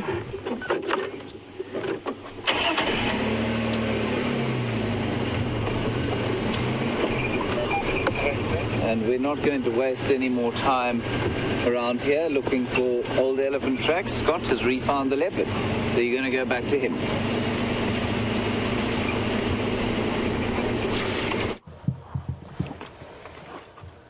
Welcome back, everyone. And Bryan and I couldn't resist the opportunity to stay in this area in the hope that she would pop out. And sure enough, she did. She's growling quite aggressively at the young cub.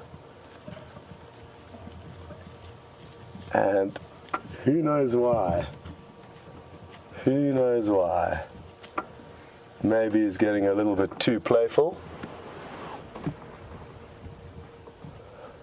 But the good news is, she's now crossing into Arethusa where we can follow her, or at least attempt to. The cub is about to cross the road now as well.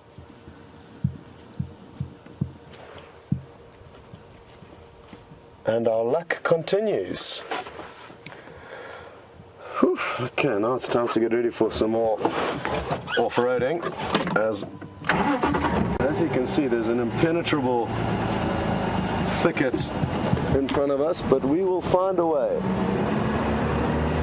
We will find a way to stay with these beautiful leopards. Oof.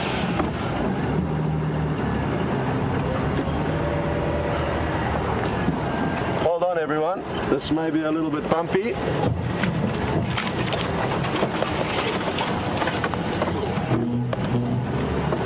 It is very thick, but I'm hoping it clears up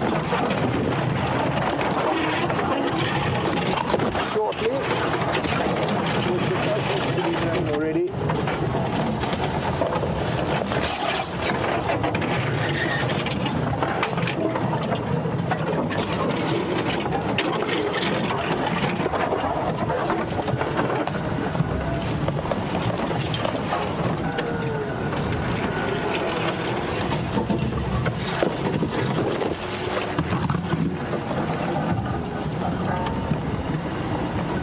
And again, it's just important for us to try and share this as much with other vehicles as possible. So again, I'm just going to update Nikki to get James to relay the messages for us. They've now crossed east into Arethusa, about 100 meters south of Gowrie Main Junction. And now Nikki can then pass that information on to James, who will then pass it on to the guides, who can hopefully try and get you. We just passed Sean about 10 seconds ago, not even.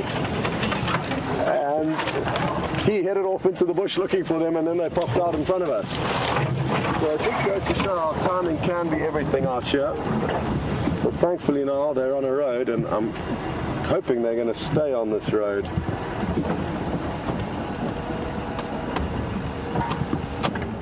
And use it as their highway, although, as you can see, Shadow's just veered off.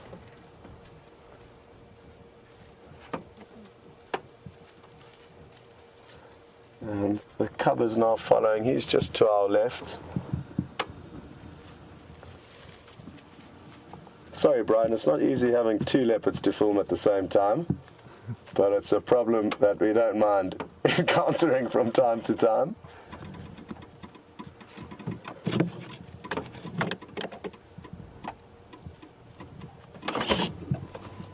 We are now on Parallel Road,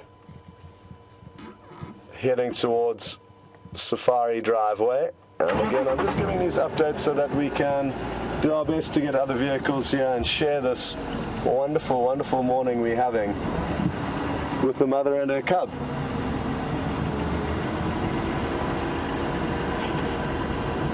It's by far the best sighting that I've had of a mother and a cub in the close on 7 months that we've now been filming here.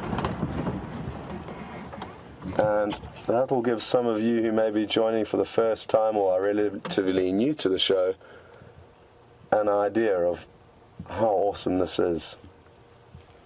We have had sightings of Shadow and this young male cub, but not of this quality as far as I'm aware.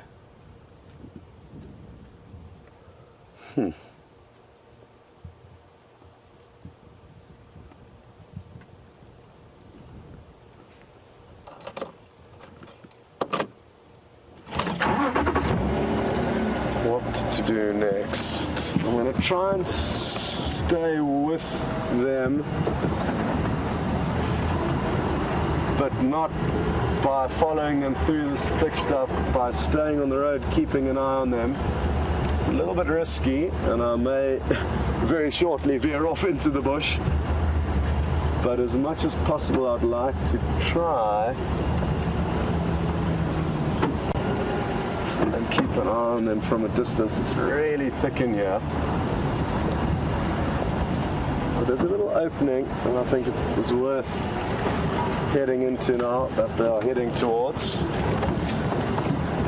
I'm fairly certain she's got a kill, but maybe I'm wrong.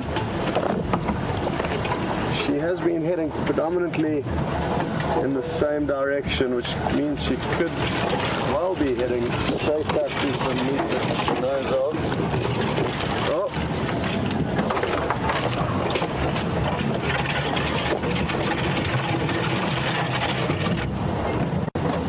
I think I just got a glimpse of them heading towards us. Yeah, we're good. We're still in luck.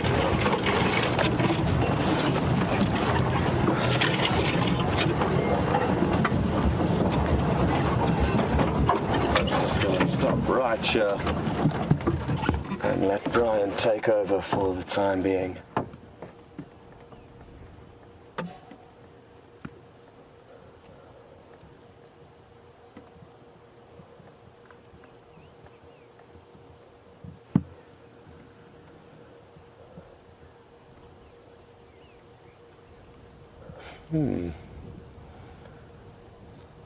Well, what is the message we can read into that tail twitching? Possibly excitement, or possibly she's a little bit anxious. Maybe she's heard something or can smell something, or is simply approaching what I hope is a kill that she has stashed somewhere. It's interesting, when we did relocate on her earlier, you saw her growling and grimacing towards the cub, and now he's keeping a bigger distance. And maybe it's because she simply wanted to move him into an area where she will be spending more time hunting. But now that she's got him into an area where she's comfortable, she may want him to actually stay behind so that she can focus on hunting. And that's not necessarily the case, but it is a strong possibility. Now he is keeping his distance, and he's still trailing from quite far behind.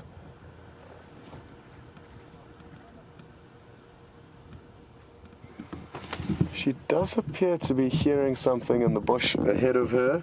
While we keep an eye on him, I can still see her. And she appears to be listening quite intently. I can just see the white tip of her tail twitching from side to side, which is characteristic of a leopard that feels like it may be in some luck. And I think I can hear Sean in the other vehicle trying desperately to find us. Nick, if if you don't mind letting me know if anyone is responding to this sighting, so that I can try my best to let them know what's going on.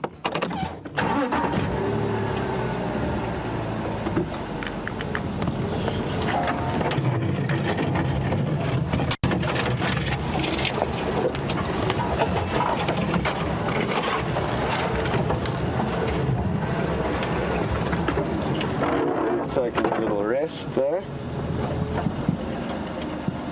I'm not sure whether to stay with him or to stay with the mother. Never an easy decision. But I think the view of him is so good now that we will try and we'll decide to rather stay with him for the time being. Now, something that's great about what we've all experienced this morning is the distance that these animals cover and the terrain that they move through. They've probably moved over a mile now, and they've crossed 2 roads in 2 points. Well, no, I lie, 3 roads. The longest stretch she was on a road was probably for 50 meters. Other than that, she crossed straight over them. Now, to track down animals that only cross directly over roads and not walk along them, understandably makes it very difficult, and that can explain why, even though these animals are around, it's after watching their movements this morning, the terrain they've moved through, you can understand why we sometimes battle to find them.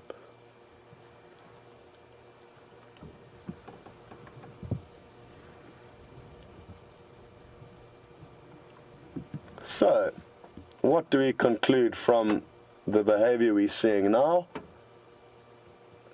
I think it's that she doesn't in fact have a kill, and she was simply wanting to come and collect him and move him into a new area where she plans on trying to find some food.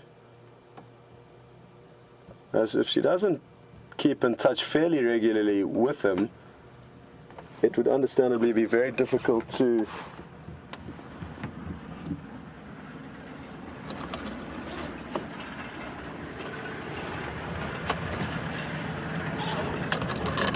find them. Now somebody's just driven right past us. Oh, what a pity. And there's no way of contacting them.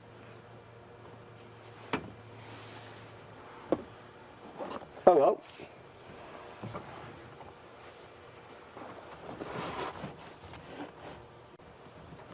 There's a chance that the vehicle that did just drive past may bump into the mother.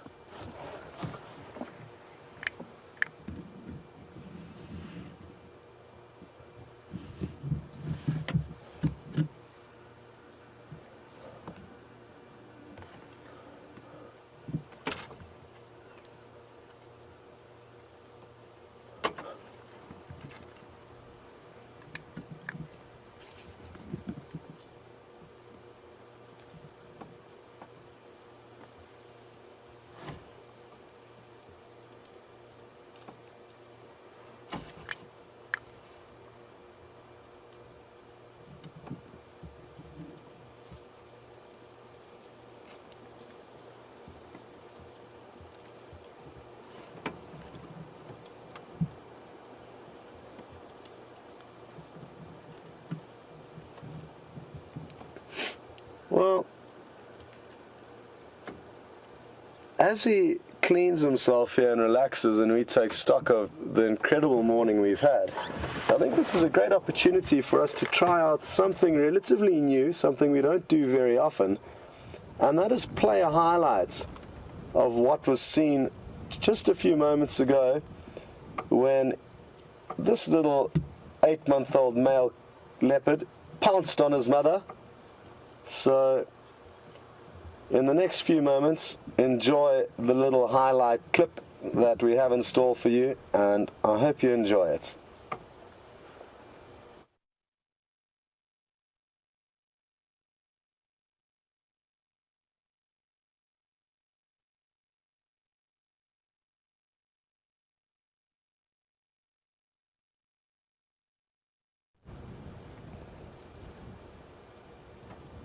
Well, I hope you enjoyed that little clip, and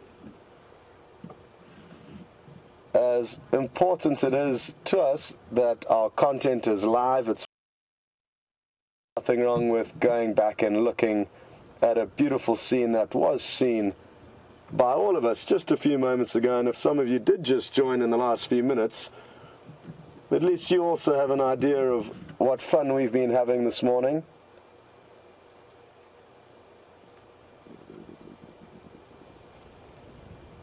It really is interesting, the behavior we got to witness, not only the great greeting and seeing him contact calling from up in the Marula tree that he had been chased up by 2 hyena. And when we heard his initial contact calls, we weren't sure whether he was calling out of frustration to the hyena or in fact whether he was responding to calls from his mother. As soon as he decided to come down from the tree, we were confident that his mother was nearby, and it didn't take him long to reunite with her. And to see that actually happen, and to see them playing around for about half an hour afterwards as they moved south. And then in the time from when we last had a view of them till when we relocated them, something had changed, and she had obviously now decided that it was time for him to hang back in this area.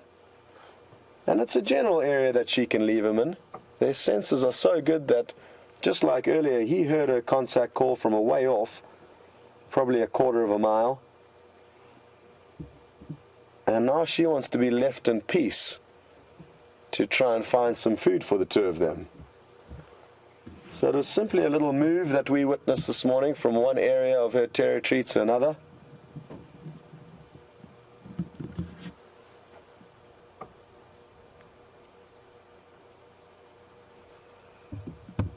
And I wonder where she has gone now. She could be far off. But the good news is for us is that for this afternoon we've got a very good idea of where he is and where he could be. As you can see him now, he will play around and chase the odd rodent or lizard or squirrel.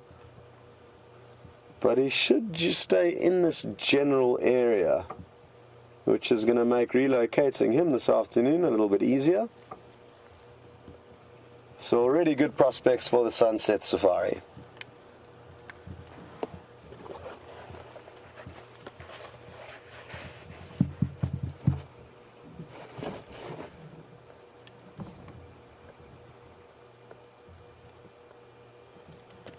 Well, hello to Brenda in Virginia. And Brenda's made a great observation, and she's wondering whether we think Shadow knew of the 2 hyena lurking at the base of the Marula tree that he was hiding up. There is certainly a chance that she could have known that, but in the same breath, she was quite far away, and she would have been comfortable to lie and wait for her cub, knowing that he can come to her rather than her having to do all the hard work. She's been moving around a lot trying to find food for them. So as soon as she got the first response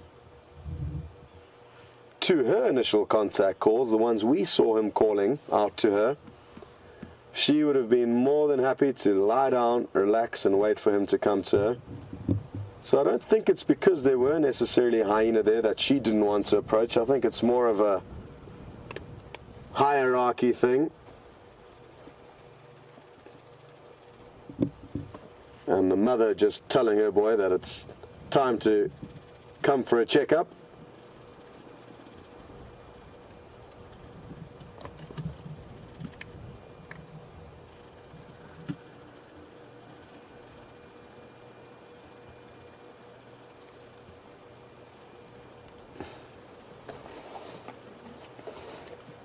Just got a question through from Tula on Twitter asking, how did Shadow get this young cub to stay behind where we're seeing him now? And it's quite simple.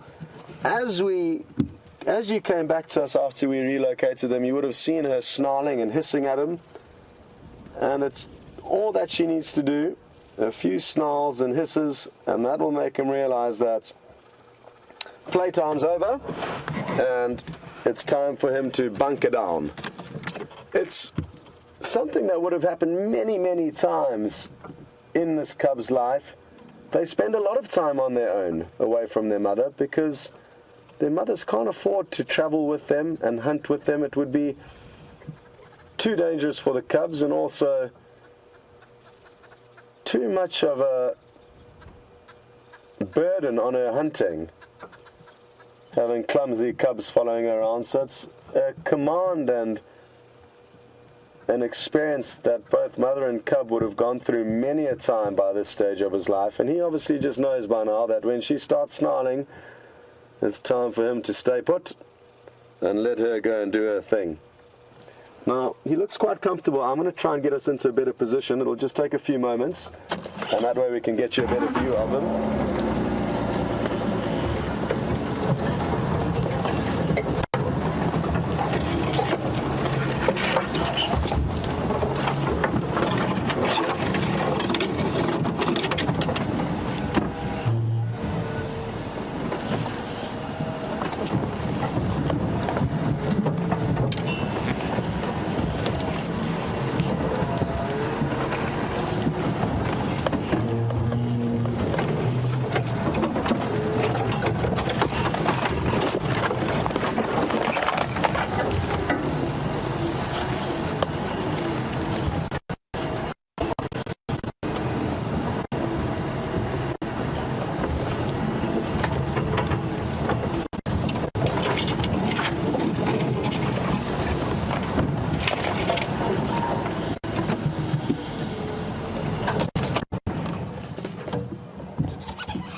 Well, this should be a much better view for all of you.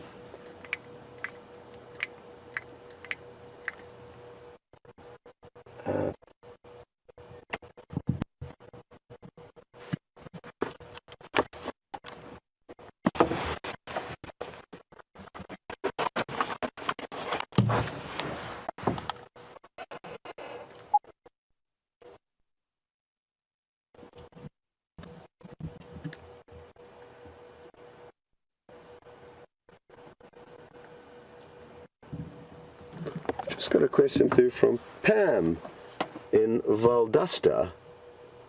Good morning, Pam. Pam would like to know how far we think Shadow and this cub we're looking at now have moved since we found them this morning. And I would say about a mile, possibly a little bit more, if anything, than that. But hard to say with all the off-roading and all the excitements. I've battled to keep track exactly of how far we've been moving. But yeah, Brian, what do you think? About a mile, more? I'll probably say a little bit more than a mile. Yeah, so Brian seems to think a little bit more than a mile. So that's that part of your question, Pam. The other part of Pam's question is a great one, and that's, where does this cub find water when he gets left behind? And to be honest, it's a tricky question to answer, because I know there's no water nearby. We certainly didn't see them drink this morning. But animals are tough and they can go for days without water. It's almost a luxury to them on a daily basis, but a necessity only once or twice a week. So who knows when he would have had his last drink. There's, like I say, not much water around at the moment because it is the dry season. But it's not a problem. They can acquire a lot of moisture simply from kills. And you do get leopards that live in very dry and arid areas that will rely solely on the blood from their kills for their moisture and hydration levels. Here in the Sabi Sands, the leopards are a little bit more lucky. There's a lot of water points around. But while he's on his own, he'll fend for himself. He may be able to catch the odd small animal, which will provide him with a bit of moisture. Squirrels and dwarf mongoose will keep young leopards like this entertained for hours. And it's certainly very, very possible for him to catch prey. He's quick and agile, and just like a kitten, you could say, if you get the correct toy, it'll pounce on it very effectively, and this young leopard is no difference. It was just yesterday morning, I think, that Brent got to see him chasing after what looked to be a little bushveld gerbil, a small rodent that we get out here. So even though he is left alone and unlikely to have a very big meal or catch anything of substantial size while his mother's away, he could very well catch something small, which will keep him going.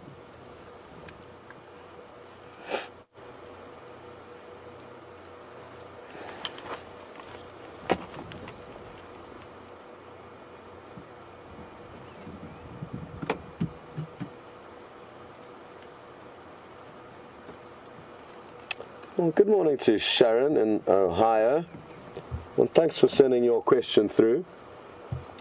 Sharon would like to know if I know who this cub's father is, and I could safely assume that it is Tingana. And the only reason I'm going with this decision is because Shadow and this cub we are looking at both spend the majority of their time in his property, in his territory rather, and they have actually been seen together before, all three of them. Now, if Tingana was not the father of this cub, he would kill it, therefore releasing Shadow of her responsibility to raise it, and allowing him to get his genes into the system. And that is how nature works out here. It's often male leopards that are the #1 killers of leopard cubs, above lion and above hyena. And that is nature's way of ensuring that only the strongest genes will be passed through for future generations. And that is why I can safely almost guarantee you that Tingana fathered this cub. Well, hang on, let me rephrase that. That Tingana thinks he is the father of this cub. And that opens up a whole new debate, Sharon, and that is that leopards, or leopardess, are known to mate with several males during a certain time, thus giving the males a false sense of fatherhood. So the dominant males in this area, if she goes and mates with all of them, they're all going to think they're the father. It's behavior that's been documented before with Marula, the mother of this cub's mother, and I think it was her third litter that she had. They were still very small, and she was seen off with another male mating. Again, giving him the idea that he was the father of the cubs, even though the maths doesn't work out, because obviously it should be a 3-month gestation period from copulation to giving birth. But that's sometimes enough to confuse the males and therefore give the cubs an increased chance of survival.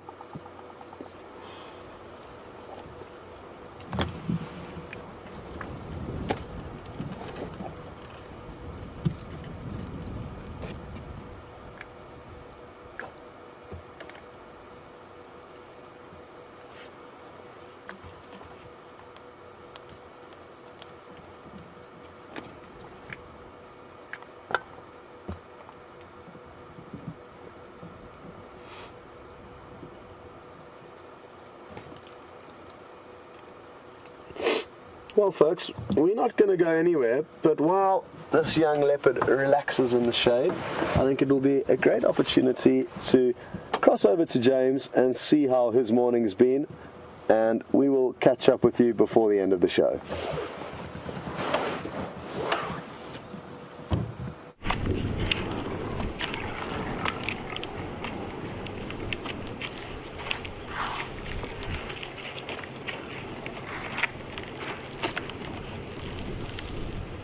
Welcome back, everyone. As you can see, I'm as agile as a leopard that you have just been watching. Andrew and I have been watching trees, soil, a hornbill, and not much else. We've come onto this clearing here. There are a couple of impala around and some monkeys chasing each other just over there. I don't think you're going to be able to see them, so I'm going to have to be monkey enough for you. I'm standing in a Marula tree that has been destroyed by an elephant at some stage of its existence. It's still alive very much and growing. And I wanted to tell you a little story about Marula trees. If you are in the process of trying to procreate and you have a preference for which sex of offspring you want, the Marula tree is a crucial tree to have around you, because they are what we call dioecious, so they've got separate male and female trees. The females produce the gorgeous fruit that we eat in the summertime, very high in sugar and very high in vitamin C, and the males produce the flowers, or the pollen that then produces the flowers, or the pollen that then fertilizes the flowers that produces the fruit. Now, if you want a boy child, what you do is you take a piece of bark from the male tree, you cut off the outer bark, you slice a little piece of inner bark out, you soak it in water, leave it overnight, and drink it by the light of the full moon. Okay, the last bit about the moon is not necessarily true, but the idea is that you drink a tea made from the bark of the male tree, and should you want a girl child and all the trouble that would then bring you, the trick is to take the female tree's bark and drink that. I did have a guest once who tried it, and they didn't have the expected result. They drank from a female tree and produced a boy. So probably not the most reliable method of sexing an offspring, but that's how it goes. So our plan from here is, first of all, not to injure myself as I come down this tree, and then we're going to just drive down through this clearing and have a look at the impala and perhaps some of the monkeys. I hope you enjoyed your time with the leopard and Scott. I would have, no doubt. Right, go. It was extremely elegantly done, if I say so myself. Okay. Plug myself in so that Nikki, the director, can shout at me for being a clown. On we go.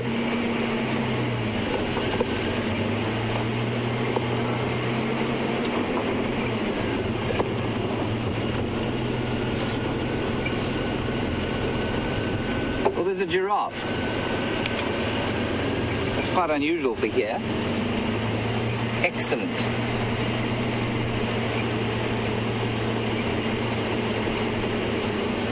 My first giraffe here.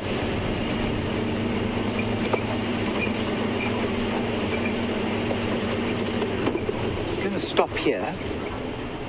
Just let him see us. Get used to our presence.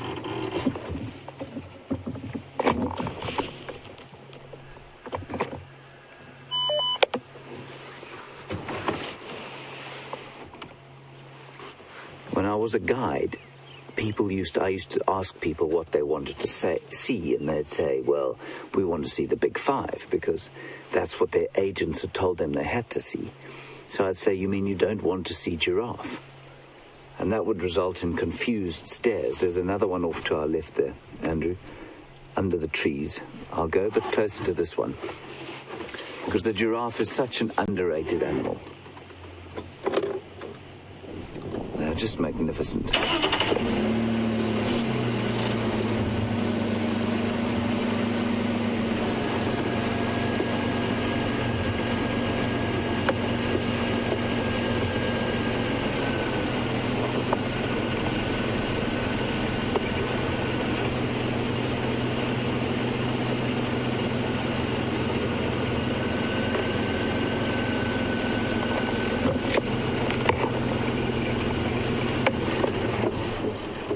believe that when that piece of space debris hit the satellite that cut Scott's feed while he was trying to tell you something about some tracks, they were actually giraffe tracks, and so this is quite a nice little closing off sighting for us. That is a female giraffe.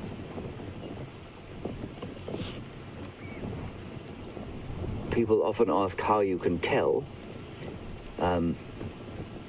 as if there's some sort of magical secret to it.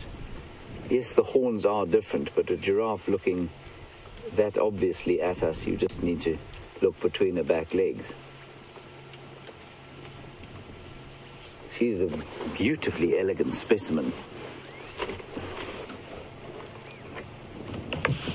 He's now trying to hide from us.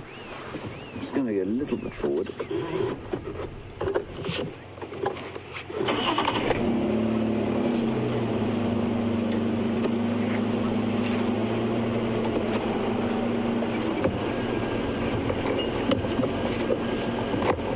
See them probably both now in picture. Oh, that's good.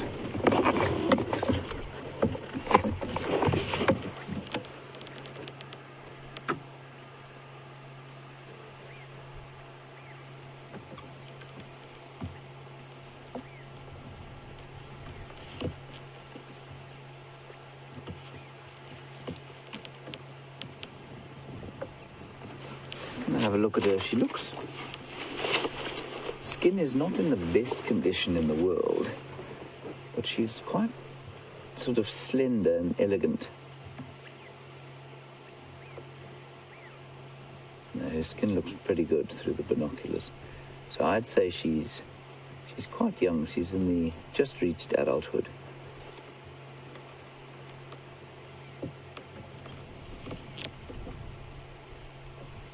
Their tongues are the most amazing things. Incredibly long, resistant to the most vicious of thorns.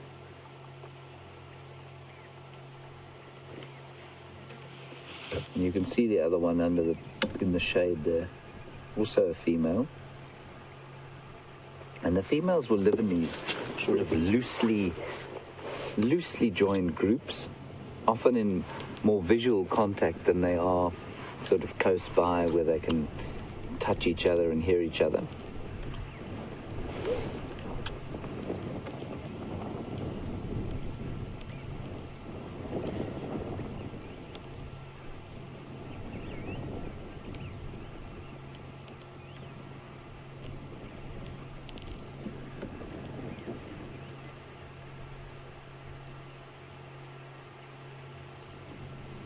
Yes, this is definitely the Giselle Bundchen of the giraffe world. She's extremely elegant.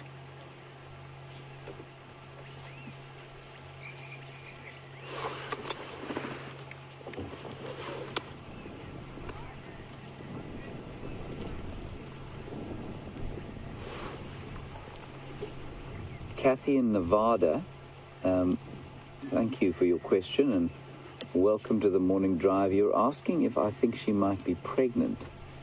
Having a look with my binoculars now, I'm no expert on that. I would say probably not.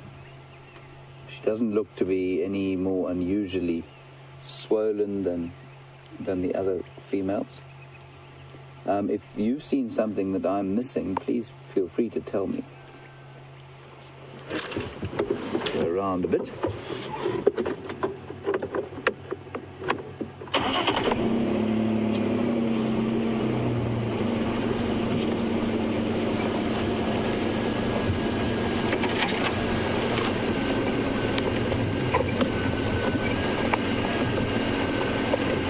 Renee on Twitter, thank you for your question about giraffe gestation periods. In this case, gestation is not often that interesting, but this case it is, because this is the only ruminant or animal that re-chews its food that has a gestation period longer than a year. As far as I remember, a giraffe's gestation period is about 14 months. Could could be wrong there, but I'm pretty sure that's what it is. I'm just going to check it for you. Fortunately, I have Brent's enormous mammal tome with me.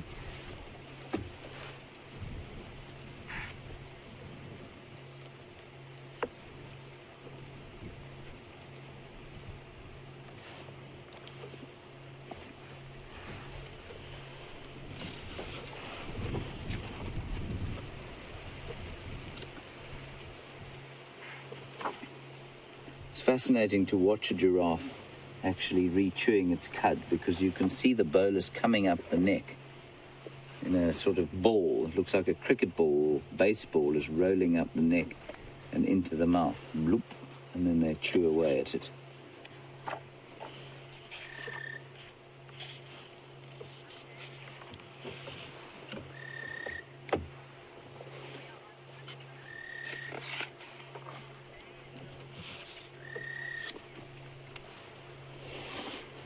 All right, so we're going to leave you shortly and go back to the leopard, who apparently is up and about and having a great time.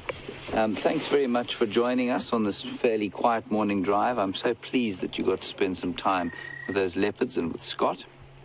We'll be out again this afternoon, trying our best to find things in the magnificence that is the wilderness of the Kruger National Park. Okay, so have a great day or night wherever you are in the world, and we'll cross over to Scotland for a final look at that leopard. Okay.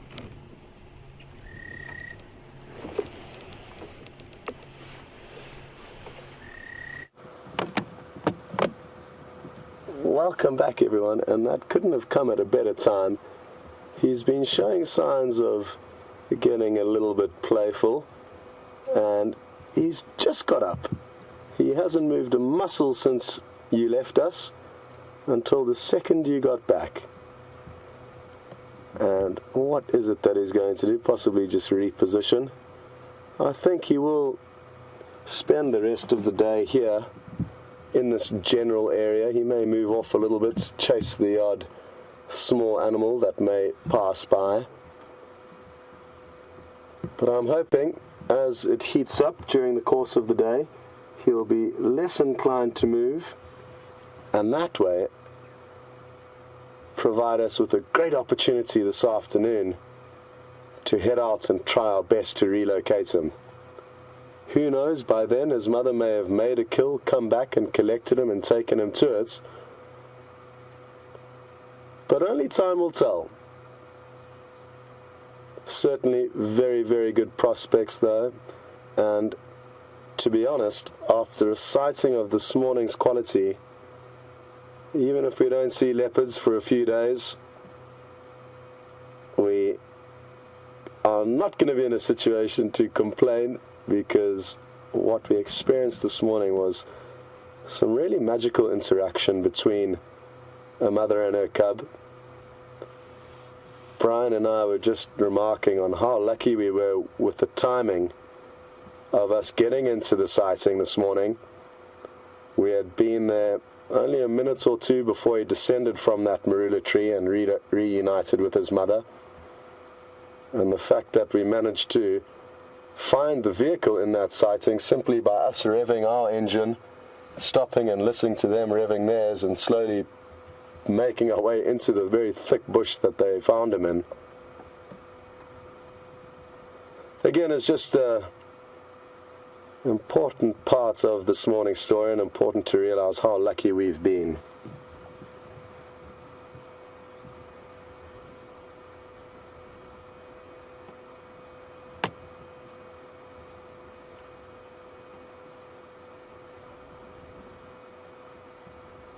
Part of me is actually saying we should have followed the mother and seen what she carried on doing this morning, but in this thick bush it can be very difficult, and I think we did make the right move by keeping an eye on him. He's a lot more of a solid bet in terms of trying to relocate on something this afternoon.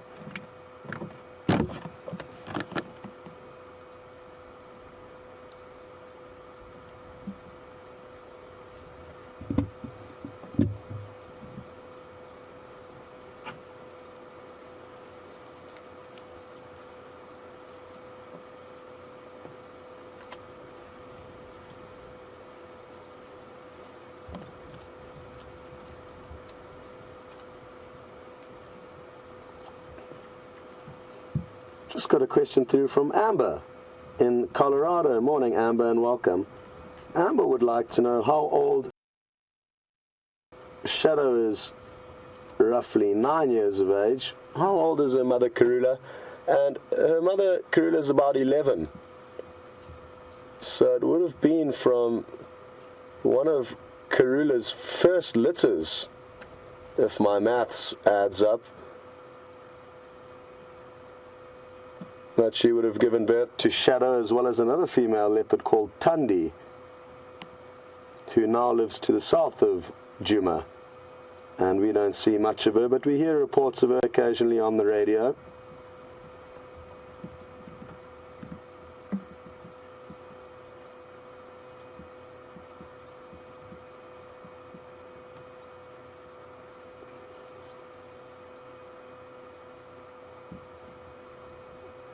Well, folks, there's just about a minute or so left. I don't think this beautiful young male leopard's going to get up to anything in the next minute or so. But what a morning it's been. I hope you've all enjoyed it thoroughly. Myself and Bryan certainly have. And what can I say? A huge, huge privilege to follow animals like this and to share it with you, people all around the world. And I'm looking forward to getting back to see all your screenshots and compare them to my photographs. Most of the time you guys do a much better job than me, so thanks for keeping me on my toes. And we'll just leave you and this beautiful young male leopard for the last few moments of this morning's drive. It'll be Brent and myself out this afternoon, and a big thank you to Bryan and Nikki and Eugene in Final Control.